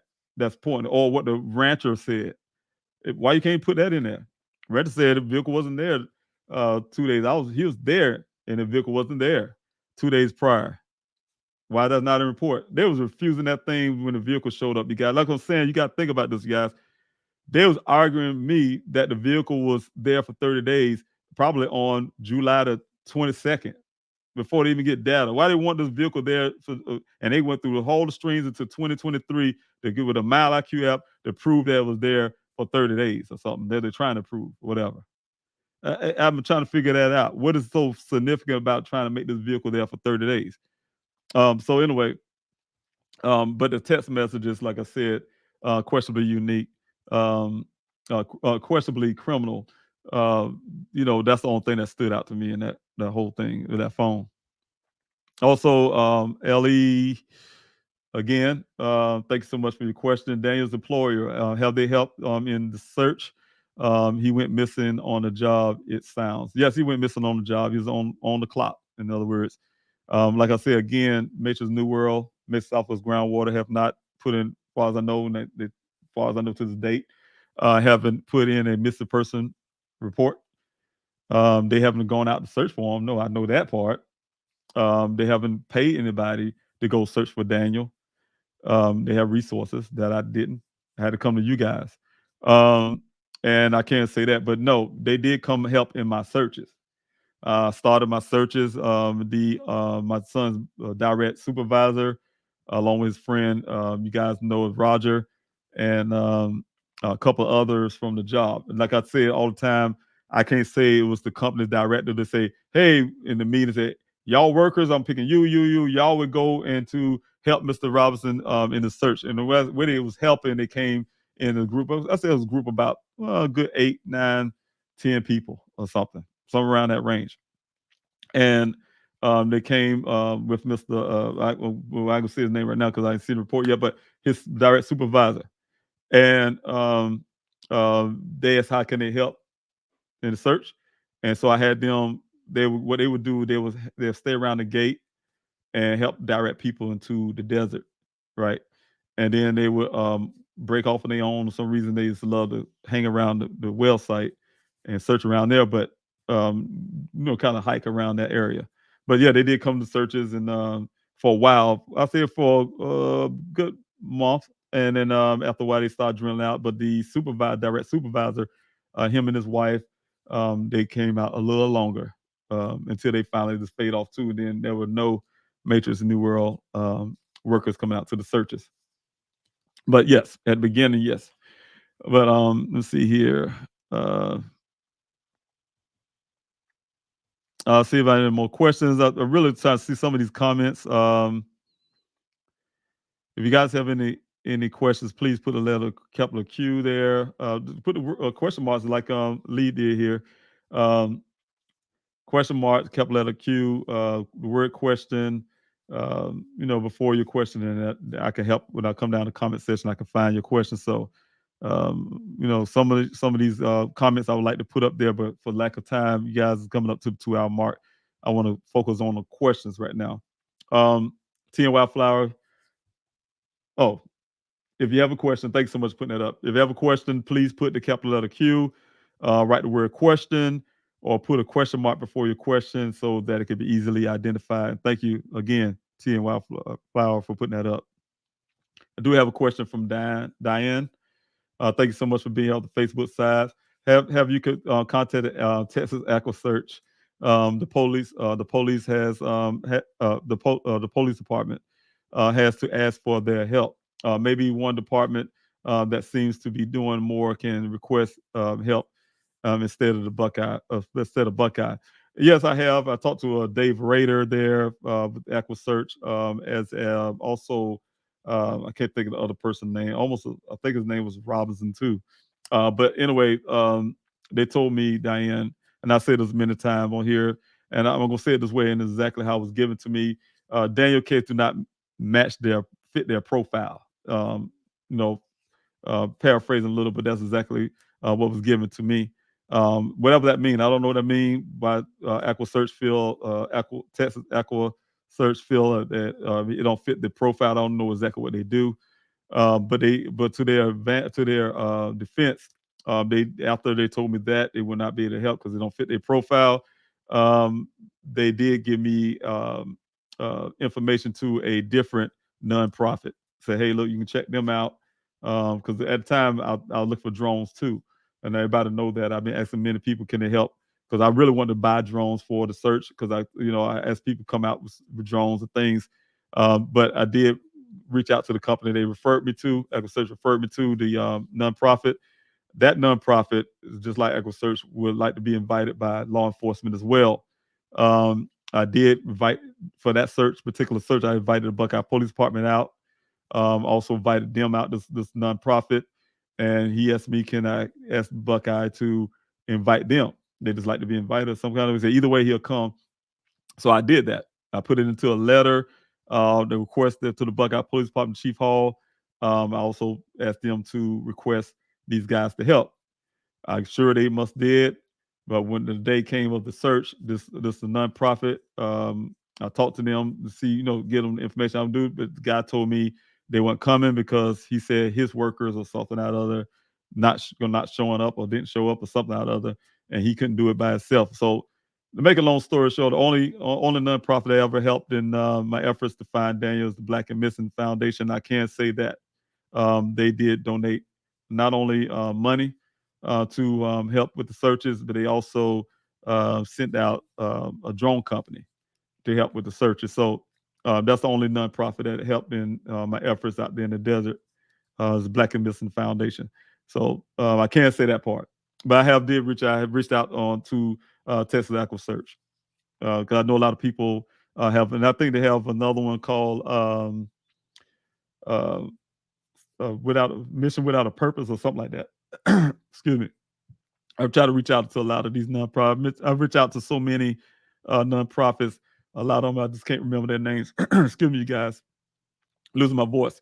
But I've reached out to so many of them, and I lost track of names. But I can't say any of it. This is the sad truth. The Black and Missing Foundation, the only foundation that ever helped in my efforts when it comes to nonprofits. Also, let's see here. I got Long Gone. Thanks so much for your question. Do you know if there are any motorcycle clubs that ride that particular area? I don't know him by name, but I did have at one point I had a search coordinator. He's from Buckeye, and he knew a lot of motorcycle bike clubs, things like that, to reach out to them as well to come out to the searches. I haven't seen any that came out, but yes, we reached out to a lot of those type clubs in the past. Also, let me see. I wish I can get some of these comments too. Thank you guys for these comments in the chats. I'm running out of time, so I want to make sure I get the questions. PM Channel, thanks so much for your question. Did you ever find out why the guy who pretended to be an FBI agent was out there? Why he lied about his identity? You know, he denied it. Um, now he's denying that he ever um, uh, identified himself as a law enforcement officer and all that, but he's lying. He did. He showed us badges. As a matter of fact, I had a group of guys called themselves investigators that came out of California. They was really um, disturbed by this gentleman. They told me that they looked at his badge and they feel like it was fake or whatever, but they're from California. They weren't sure, but he said he was, because they type of officers themselves, retired or whatever, but they're investigators that came out of California. But yeah, this guy showed many people his badge and and identify himself as a law enforcement officer. You guys see on my felon press call, so my investigator believed it somehow. And but the thing is, what happened to him? Like I said, you guys, you know the story behind that. He came to us first. He came myself, my search crew, who in turn brought him to me. I sent him to my investigator, and then after we discussed and I talked to Detective Biffin about it, and then Detective Biffin, I guess, was willing to finally, because he told me they Buckeye Police Department would not take his story, and they finally decided to listen to him. I was on the phone with this guy all the way he was riding from Phoenix to the Buckeye Police Department. He and I was talking on the phone, and he said he was nervous about going to talk to them. But once he got to the station, I told him, hey, well, call me back when you get finished. Let me know what's up, what happened. You know, because at the time I was actually trying to believe his story. And then he never called back. So at the time, I'll be honest with you, I say, "Oh man, I hope they ain't put him in jail for something." I mean, what happened? Why the guy didn't, come back out of there? I tried to call the guy. He went on his phone for almost 3 days. 3 days later, he called me back and said he was uh, had to go straight back to work or something out of it. That's why he didn't call back. But he said he did talk to the Buckeye Police Department. I later in 2022, roughly January, February 2022, talked to the Buckeye Police Department, Detective Biffin, and asked him about the guy. He said, "Oh, they vetted his story and they believe him." That's what he told me. And I was like, "Well, I mean, how's that? I don't believe him. I don't believe his story because he changed his storyline. He's changed the storyline to me. That started making me look at him as suspect because my investigative report came back from California saying the vehicle first accident happened around, it was like 12 something, I was gonna say 1 o'clock. It was real close to 1 o'clock. And the first accident happened at 1 o'clock with the vehicle. When he heard that, he changed the story. Say, "Oh, it was 10 o'clock." Told us 10 o'clock. Oh, I remember it was 10 o'clock when I seen Daniel last. It's 10 o'clock in the morning. All right, and so that was suspecting me. The other part is, you guys, when T and Wild, not T and Wildflower, that was Shiro's Nation. You guys, she's on this chat, doing the thing when I had the Q&A, and the Buckeyes Department, they put in their report. They still um, didn't think about this. And this come from one of you guys. When I say you guys, people in the chats. And that's why I say I love your questions and things. PM Channel asked a question on, just like you are asking PM Channel. I'm sorry, Shiro's Nation asked a question, PM Channel. News Nation asked a question on, like you have. She said, "Mr. Robinson, how can Daniel," because this guy's story was, you guys, if you remember, his story was he seen Daniel through the scope of his rifle, saw the vehicle. Then he saw him later on by the side of the riverbank of the house, the Wagner Wash, right? And he said he talked to Daniel, approached him, and Daniel seemed nice and all the stuff, right? But he said he explained to him he's out there target practicing with his children, and he tried to look for the proper place to shoot, right? And Dan said, "Oh no," he told him where to go and direct him to where he needed to go shoot his rifle with his kids. There you said, right? Daniel's real nice. He didn't smell no weed or nothing going on, no drugs. He said, and this is how you put it. He said, "I know drugs. I know drugs. He ain't had no drugs. I ain't smell no weed, nothing." There you say it, right? Okay. So Shiro's next question was, well, how come Daniel direct this guy to where to go shoot and he never been out there before? This is the first time ever going out there in that area. First time, how can he know where to tell this guy to go? And it's like a light bulb moment for me. And I was like, you know what? You're right, Shiro's Nation.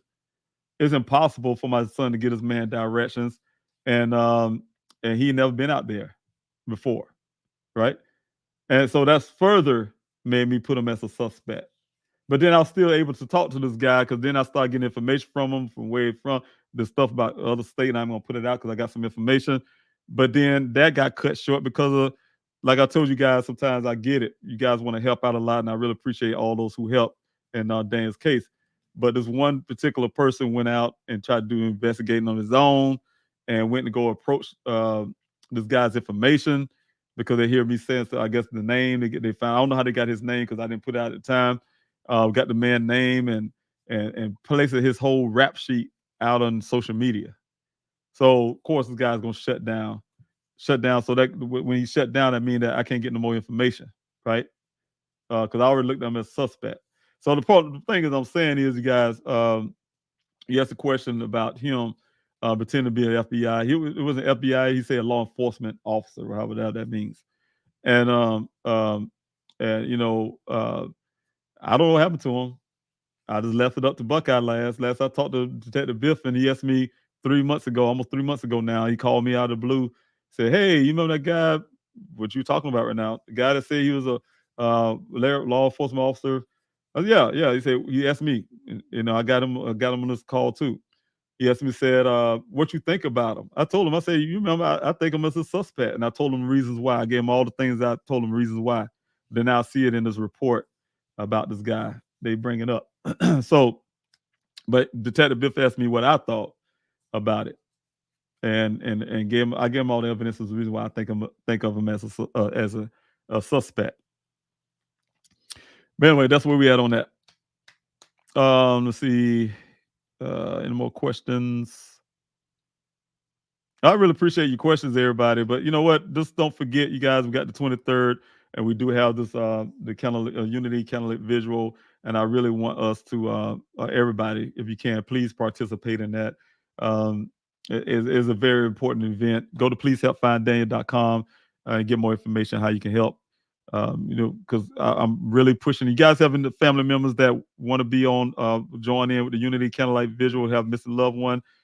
Hit us up on please help find Daniel at yahoo.com. Please help find Daniel at yahoo.com. Myself or my team member myself or my team member will get you in contact with me to add you in on this Unity Candlelight Visual live. You guys, if you want to be a part of that. All right. Because I really want everybody to hear your loved one's story. If you don't want to be a part of the live, you guys, if you have missed a loved one and you just want me to share information about your loved one, send that to the please help find Daniel at yahoo.com email, and I will utilize the information on the live as well. So you don't actually have to be there on the live like I am talking. I know it's very difficult for a lot of families, but you know, if you want me to share your story, I definitely want to do that. So because a lot of people, I'm really having faith that all of you guys will join in and watch the live and hear these names and hear these stories and share it on your social media. And that's what it's for. That's bringing the families together, bringing families together. So you guys who's in the chats right now who don't have a missing loved one, and you're coming together to help the families who do have a missing loved one share their stories. And that's what the Unity Candlelit Visual is all about, to remember those families that we need to help who have missing loved ones and want to share their stories. So, Leah, thanks so much for being here on Facebook. Mr. Roberts, forgive me for asking, but I am in a few true crime groups. We have a post for your son. What is the foul play that you found if you don't mind sharing? Well, you know, it's a couple of things. You got to look at the totality of events, you guys.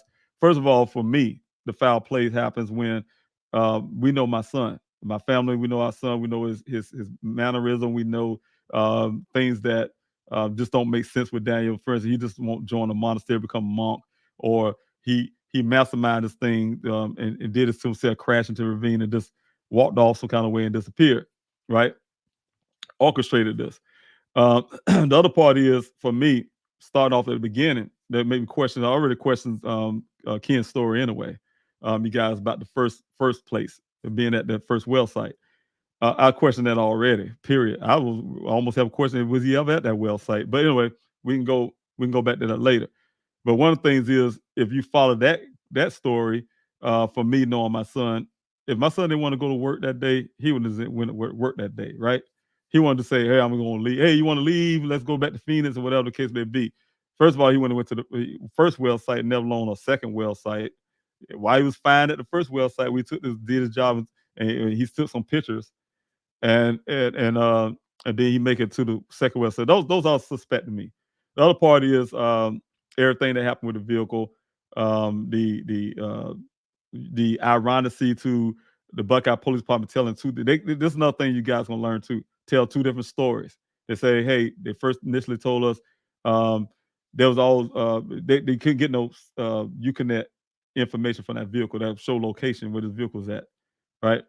Then they later called me back and say, "Oh yeah, we can. We talked to Uconnect, and they said, yeah, they connect to it, and all zero grids. They can't get that. What that mean? Oh, that mean that somebody probably tampered with it, or they took the battery loose, something like other, something like that, tamper with the device or whatever, right? Then they changed and say, oh yeah, now we go talk to them, and we could go and made up a password and all this kind of stuff. So they keep changing the story with that. So what I'm saying is, we got to go back to the tampering with his Uconnect. I'm not gonna forget about that. There's a possibility somebody disconnect the battery for that purpose, right? The other part is the pro part is Daniel's a young man, and we all attached to our cell phones, right?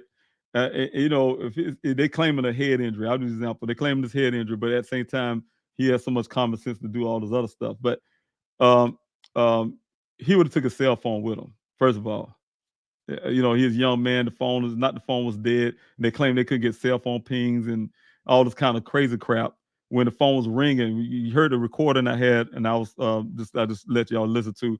We was calling all day, and when I say calling all day, we was calling all day when the day first went missing. I say all day. As soon as we found out he was missing, we've been calling all night. Is why I want to probably put the best word to it. And then until the phone ended up dying the next day. The phone ring, ring, ring, ring, ring, and then it finally go to voicemail. That means to me that it must have finally died after all these phone calls and it's been constantly ringing or something. And it finally went dead. That's another indication something's not right. But then we started getting to the point where he's been missing almost 30 days, and the vehicle finally shows up in the desert. Right, just pops in the desert. When people been on that spot dozen times, the police, law enforcement been over that spot. Volunteers could have been over there because we spread it all over the place, just random doing. We had no line searches then. We're just looking for Daniel rescue mission. So as far as I know, volunteers could even been over that area. But I definitely know law enforcement say they did, and I know the rancher did, and the vehicle wasn't there, right? So the vehicle wasn't there. But I'm saying, you guys, we don't this forgive the mal-IQ crap that they came up with now, because I got something to say about that some other time. But for right now, yes, the question, and I'm going about what I got. And the thing is, you guys, you couple that, like I said, the vehicle showed up. The man said it wasn't there. He called law enforcement. He was there on the ground. So I mean, law enforcement say, well, we missed it from the air because it was so clear on the ground that we missed it somehow magically. We missed it with the other search. They walked past it and they looked to the left. They could have looked to the left, looked down, they would have saw it or something. I don't know what excuses they made. They couldn't see it, right? But if you got a man say, I was right here in that ravine and it wasn't there, I mean, come on now. That's one thing. The other part is to the foul play. When a vehicle found on that scene and he's missing, but when my investigator found all the information that he found, right? First of all, the vehicle lying on the side. There's his clothing on the ground in a pile. Could you imagine? I use things from a common sense point. Could you imagine having a brain injury? You so dazed or whatever they want to say or whatever it was. He kicked his way out of the sunroof. First of all, he dazed but kicked his way out of the sunroof, and he said, "Oh my God, I got a head injury. I don't want to mark or anything, but then I feel like I'm hot, and I'm taking these clothes off because I'm hot, but I'm gonna sit them in a pile." I took my time and put them in a pile outside the vehicle. You hot, you slinging the clothes everywhere, dragging your clothes off and throw it somewhere, right? Why are you gonna put it in a pile together?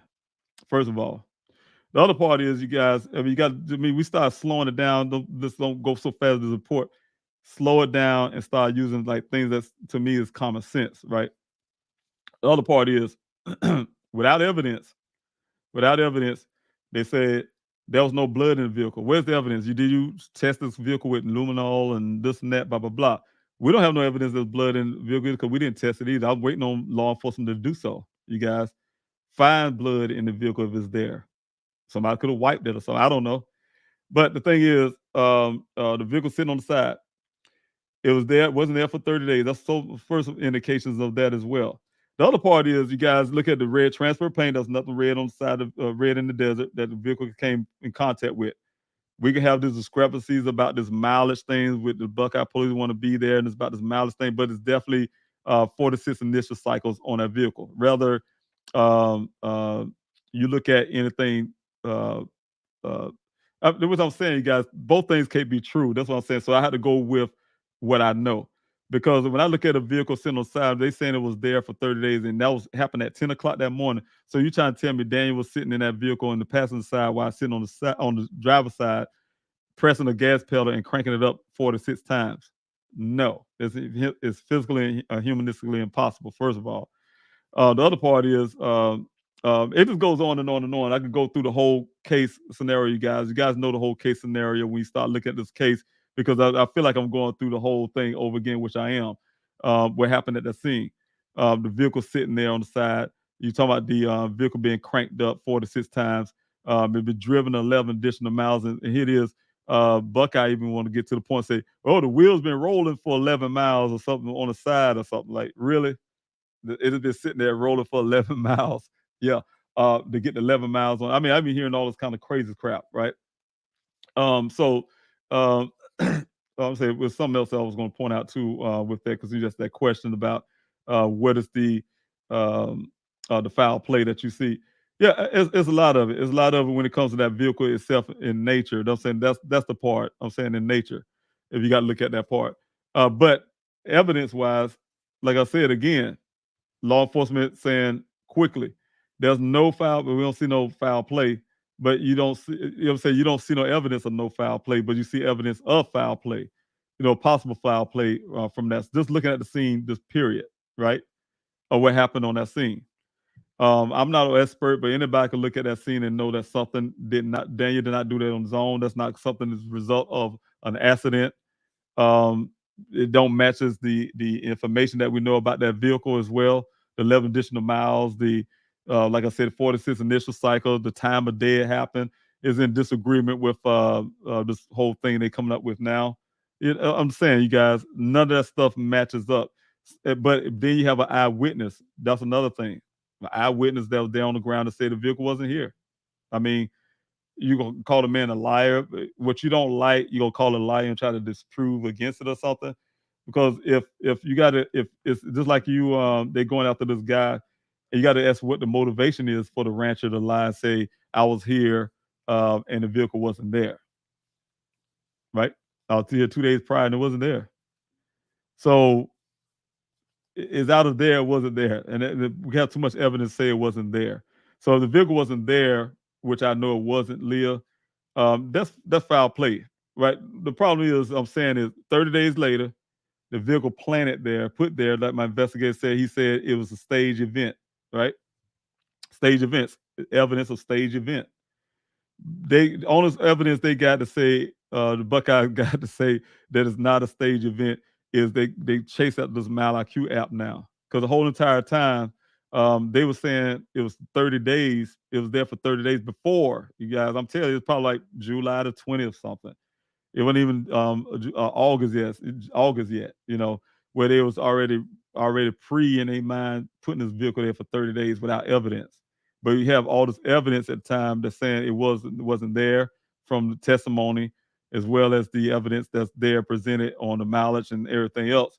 And they had to actually work hard to 2023 to try to put something together to say it was there for 30 days. But the vehicle wasn't there for 30 days, Leah, and that's what made foul play for me instantly for me. But all the other little details in there with the clothing items and things, and also you can't forget also, Leah, there's a sock, right? If you think about it, you got a sock that matches that it is Daniel's sock that was found near the well site that matches the sock inside the evidence badge that Buckeye say they claim they collected from that scene, right? Um, where I mean, why is that? You know, that type deal. So, so it's a lot to the story, a lot of other things that, of course, I probably wouldn't be able to put out, but that's one of the just other things that's in the public that we know right now, and foul play, foul play, definitely. And they're not looking towards that way. They're trying to find every ways to prove that it's not foul play, then accept the evidence that's there, and then take those evidence and do something about it. Like, for instance, take the evidence and check these airbags to make sure nobody else was driving the vehicle. Nobody was on the passenger side. All I know, somebody could have been holding Daniel up, or something. You don't know. Somebody could have been in the back seat. All the airbags deployed. Somebody could have been in the back seats. I don't know. Something happened right there, but there was no, like Detective Biffin said in the recorded call, that he didn't see no reason to even do any forensics work. But again, Leah, it's like the same question you asked me. Say, um, um, uh, what is foul play? What is the foul play that you found? Right? If that was a police officer's car, the same exact situation, right? Like I said many times before on here, police officer car sitting on the side. God forbid it'll take 30 days, almost 30 days. I'll say the day, second day, first day, no, the same day. Same day. The boss, they all they know is also, they say, hey, talking to Ken at this well site, he came through the well, say, hey, sir, you doing okay? Yeah. He said, man, I seen the officer just raised off and drove down south. Then a few hours later, the police department look and say, where's this officer? We can't track his vehicle, whatever case maybe they claim. And then they go, lo and behold, they found some rancher call, say, hey, I see an officer cruiser sitting out here in the ravine, and it wasn't here an hour ago, but now it's here, and it's laying on the side, and you see an officer uniform lying on the ground 3 feet away from the vehicle. You think they'll be asked the question is, um, what proof of this is foul play? No, they're gonna treat it just like foul play. They're gonna be in investigations to find out what happened to this officer. There'll be also people running from all over the ground. They're gonna look at that scene and say and automatically come up with foul play. This officer didn't just walk off and disappear for no reason. Uniform. They don't go to his family and say, here's everything for safekeeping. And yeah, the app says that this vehicle happened at this time, and that is the end of the story. We ain't got nothing. We don't know what to do. We ain't got nothing else to do. Then we ain't gonna test the airbags to see if somebody else took the officer and drove his car off. We ain't gonna do this. We'll swab the steering wheel and think. Come on now. What I'm saying, you guys. What I'm saying is, treat Daniel case the same as that way. That's the whole bottom line when you come with the foul play part. What is not foul play? What I'm saying? That's what I versed that question. Like, he's asked me, what is the foul play found in this thing? What is the foul? What's the evidence of non-foul play? What I'm saying? With everything that you know about it. What is it about this case when it comes to the 11 additional miles, the red transfer paper, where it come from, the airbags not being tested? I mean, how you know if it's foul play or not if you don't even go look for it and see if there's something there? You just look at it and say you're trying to do everything you can to prove the opposite. That's the way I look at it. And so, but that's it. That's all the information I have with that is to give, is that everything on the scene suggests the foul play. The evidence of Daniel not being a person who just go away and don't let his family know exactly. Then nevertheless being 30 days pass and not hear from him. You know, rather somebody can say, well, what if it was there for 30 days and he went off somewhere and I mean, I'm just saying it doesn't make sense to me that we would have found him by now if he was out there, for one thing. Second of all, it's so contradictory to everything that law enforcement said at the beginning. I even have Detective Biffin saying that um, there was the dogs didn't track anything coming from that scene. There was no tracks of him walking away from the scene. There's no nothing to say he even been at that scene. You know what I'm saying? So um, it goes along consistent with my investigative found of the stage event is that there's no evidence of Daniel ever been at that scene. Those clothing, I didn't know even Daniel's clothes. They said, well, that's his clothing on the ground, just like the detectives told me in that meeting. I said, how you know Daniel's driving? He said, well, it's his car. It's obvious he was driving. If that's evidence of, what I'm saying, to law enforcement, that's crazy to me. Have you checked to see if he was driving it? You get what I'm saying? So the whole bottom line, like I said, is the closer we have for foul plays, everything that you guys see on that scene, and also everything we know when it comes to the information that was given to us about what happened at the scene of the vehicle being staged there. And I'm still standing on that. And I know you guys are looking at what they put out now about this Mal IQ app. And I'm saying this is why I gave y'all the text message, the email the other day on this live of the guy who the Mal, same person, Charlie, you guys see on the report on a call. I was sharing that with you guys eventually too, eventually. And where he says only thing he had was they didn't have like for that date. That's what I'm trying to figure out where Buckeye get this from, because he told me everything from the 22nd forward he don't have, period. But he have the movements from him on the 22nd, the day before, and something about the other. But then the other part is the GPS, some kind of for lack of words, I'm meaning, um, it's like the waypoints. Yeah, the waypoints has been deleted off his server like every 90 days or something or other, and it can't be retrieved or something or other. So off of their server. So I'm trying to figure out where they get all the stuff from when the guy said it was unretrievable. And unless they went through his system and all that, some kind of find a way to do it, he can't do it. So that type deal. But yeah, they found information. I wanted to back it up. In other words, I just don't take what Buckeye have to say face value.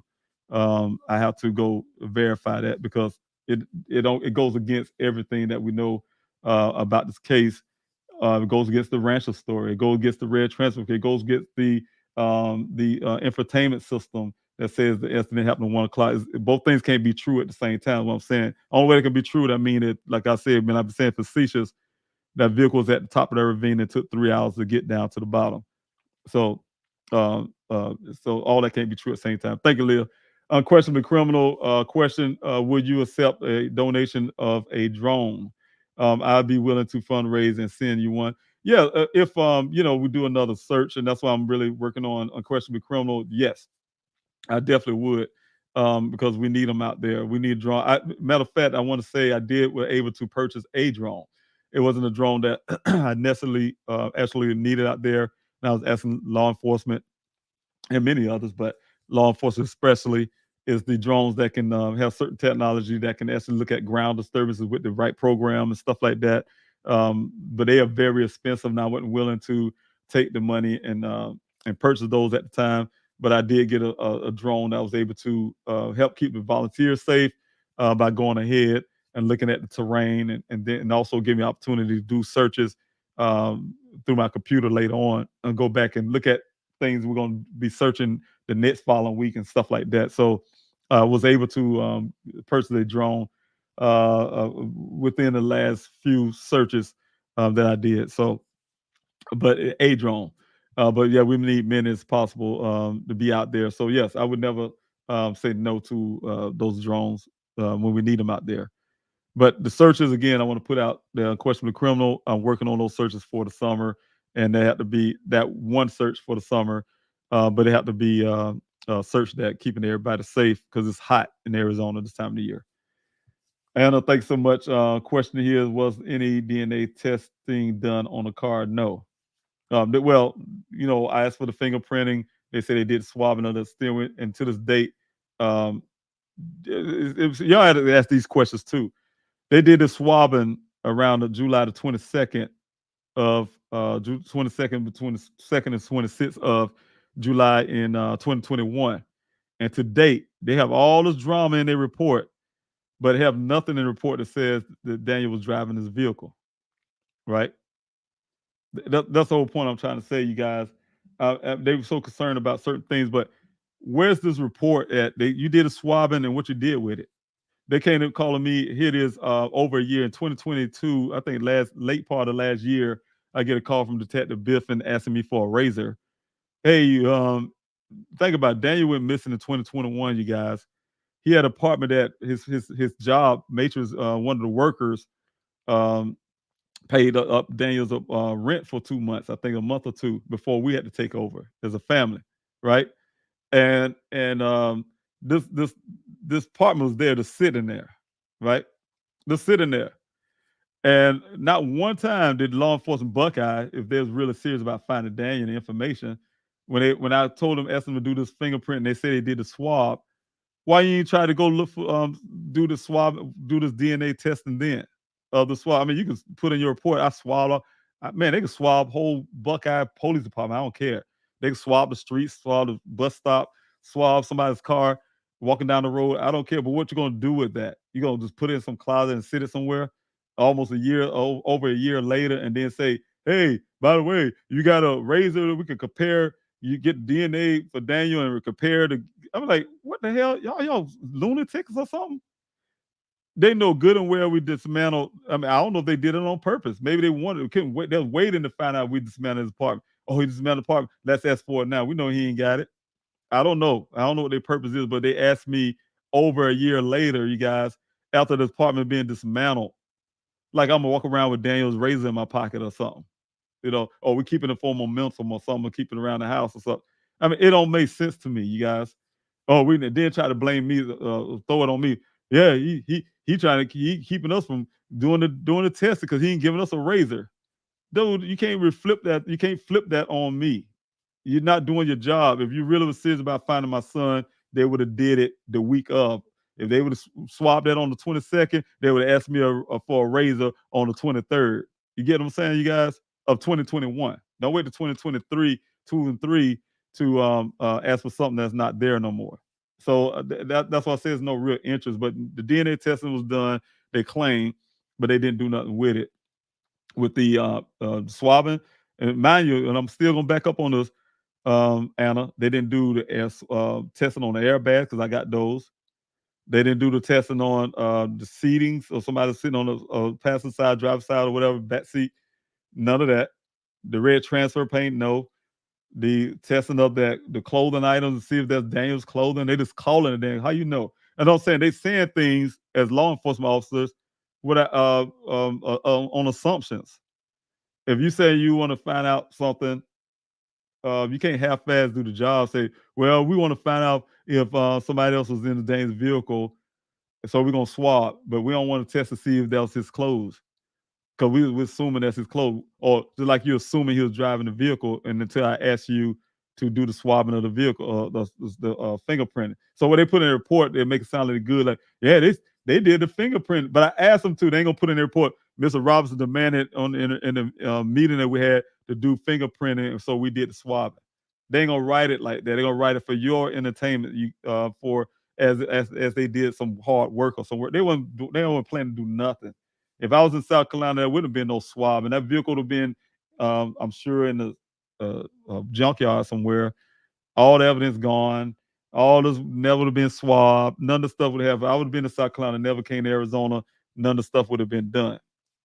So, yes, everything that's been done is because of my efforts and because of you guys been helping me push along. Like I said, again, going back, that goes back to the mail-in protest. You guys, please, by all means, continue with this mail-in protest. We need it. I need them flyers and going, them letters going in there every week, by the hundreds, if I can. We need that to go on, and that goes on to that. So you guys don't forget about the mail-in protest. What we need to do, we need a jurisdictional change. We need Daniel's case moved to the Maricopa County Sheriff's Office, as well as it has been a criminal, deemed a criminal investigation at this point. And we also need FBI involvement. I'm saying FBI involvement again because there's no evidence the FBI is in the case. When Buckeye says something like they did one time before, you better not bank on it. So I said there's no evidence of the FBI into Daniel's case. People impersonate veterans and Navy SEALs too. Okay, I see some information there. Some guys having some conversation in the chats. But anyway, thank you guys for your questions. If I have any more questions, I can get that. I'm really past my almost 30 minutes past my time. But I'm looking real quick to see if there's anything. Let's see. See if there's anything else that I can answer real quick from you guys, and then go on. I think that's it. I think that's it, you guys. Thank you so much, you guys, for joining in with me tonight. I'm really happy, to be honest with you, with the dropping of the backdrop. One thing that I forgot to do, and I'm going to do it now, so that way it'll automatically be there next time we come on, is to have a, let's see where I want to put it, right here in this corner. There you go. You see that? Boom. And the reason why, guys, I dropped the backdrop. I told many of you have been on here, and my slides been not clear, so I'll probably have this especially for the Unity Candlelight Vigil, because I don't need that freeze up and I don't need the slowing. And I talked to the owners of StreamYard and the people of StreamYard, not the owners of people of StreamYard, and they was giving me all this, yeah, the internet, this and that, blah blah. So I went through all the streams. I mean, you guys, I went through the streams to try to see what all of a sudden why I started acting up, and then I finally narrowed it down. They still don't want to commit to it, but I narrowed it down to the green screen. And I have the green screen up, and I have to project the same little things you guys see right here. Project that behind me. That causes the feed to slow down. It causes it to freeze up, causes the fuzziness and all that stuff. So they need to fix their system.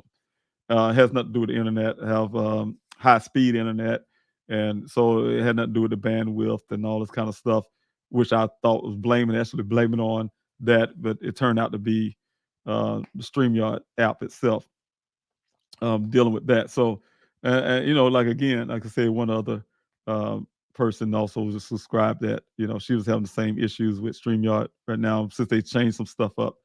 But anyway, you guys, thanks so much again for coming in. I don't think I have any more questions. I checked one more last time. I didn't see any more questions, but thank you guys. I hope you have a wonderful night. Excuse me. And I'll be doing some lives, you guys, because I really hoping and praying that you guys will join in on this Candlelight Vigil. I really need y'all to do that, please. I really need everybody to participate in that. I'm almost like begging. So participate in this. You have missed a loved one, please share the story on Please Help Find Daniel yahoo.com, and I'll put that information up. You want to be part of the on screen, you can do that as well. Just let me know. But families, I need you to come in and support us. Put Daniel's story out there. Put Alicia Navarro, daughter Jessica Nunez up. Jessica Nunez, daughter, I say it backwards, but share the story, and some of the other Mr. Risto, you guys probably remember him as well, and Mr. Graham. God, the blessed part is Mr. Graham's son. He found his son, so that's the good news. Alive, and so that's the good news. But yeah, just wanted you guys to please come in and support these families. But anyway, you have one wonderful night, and I'll see y'all next time. Thank you. God bless you.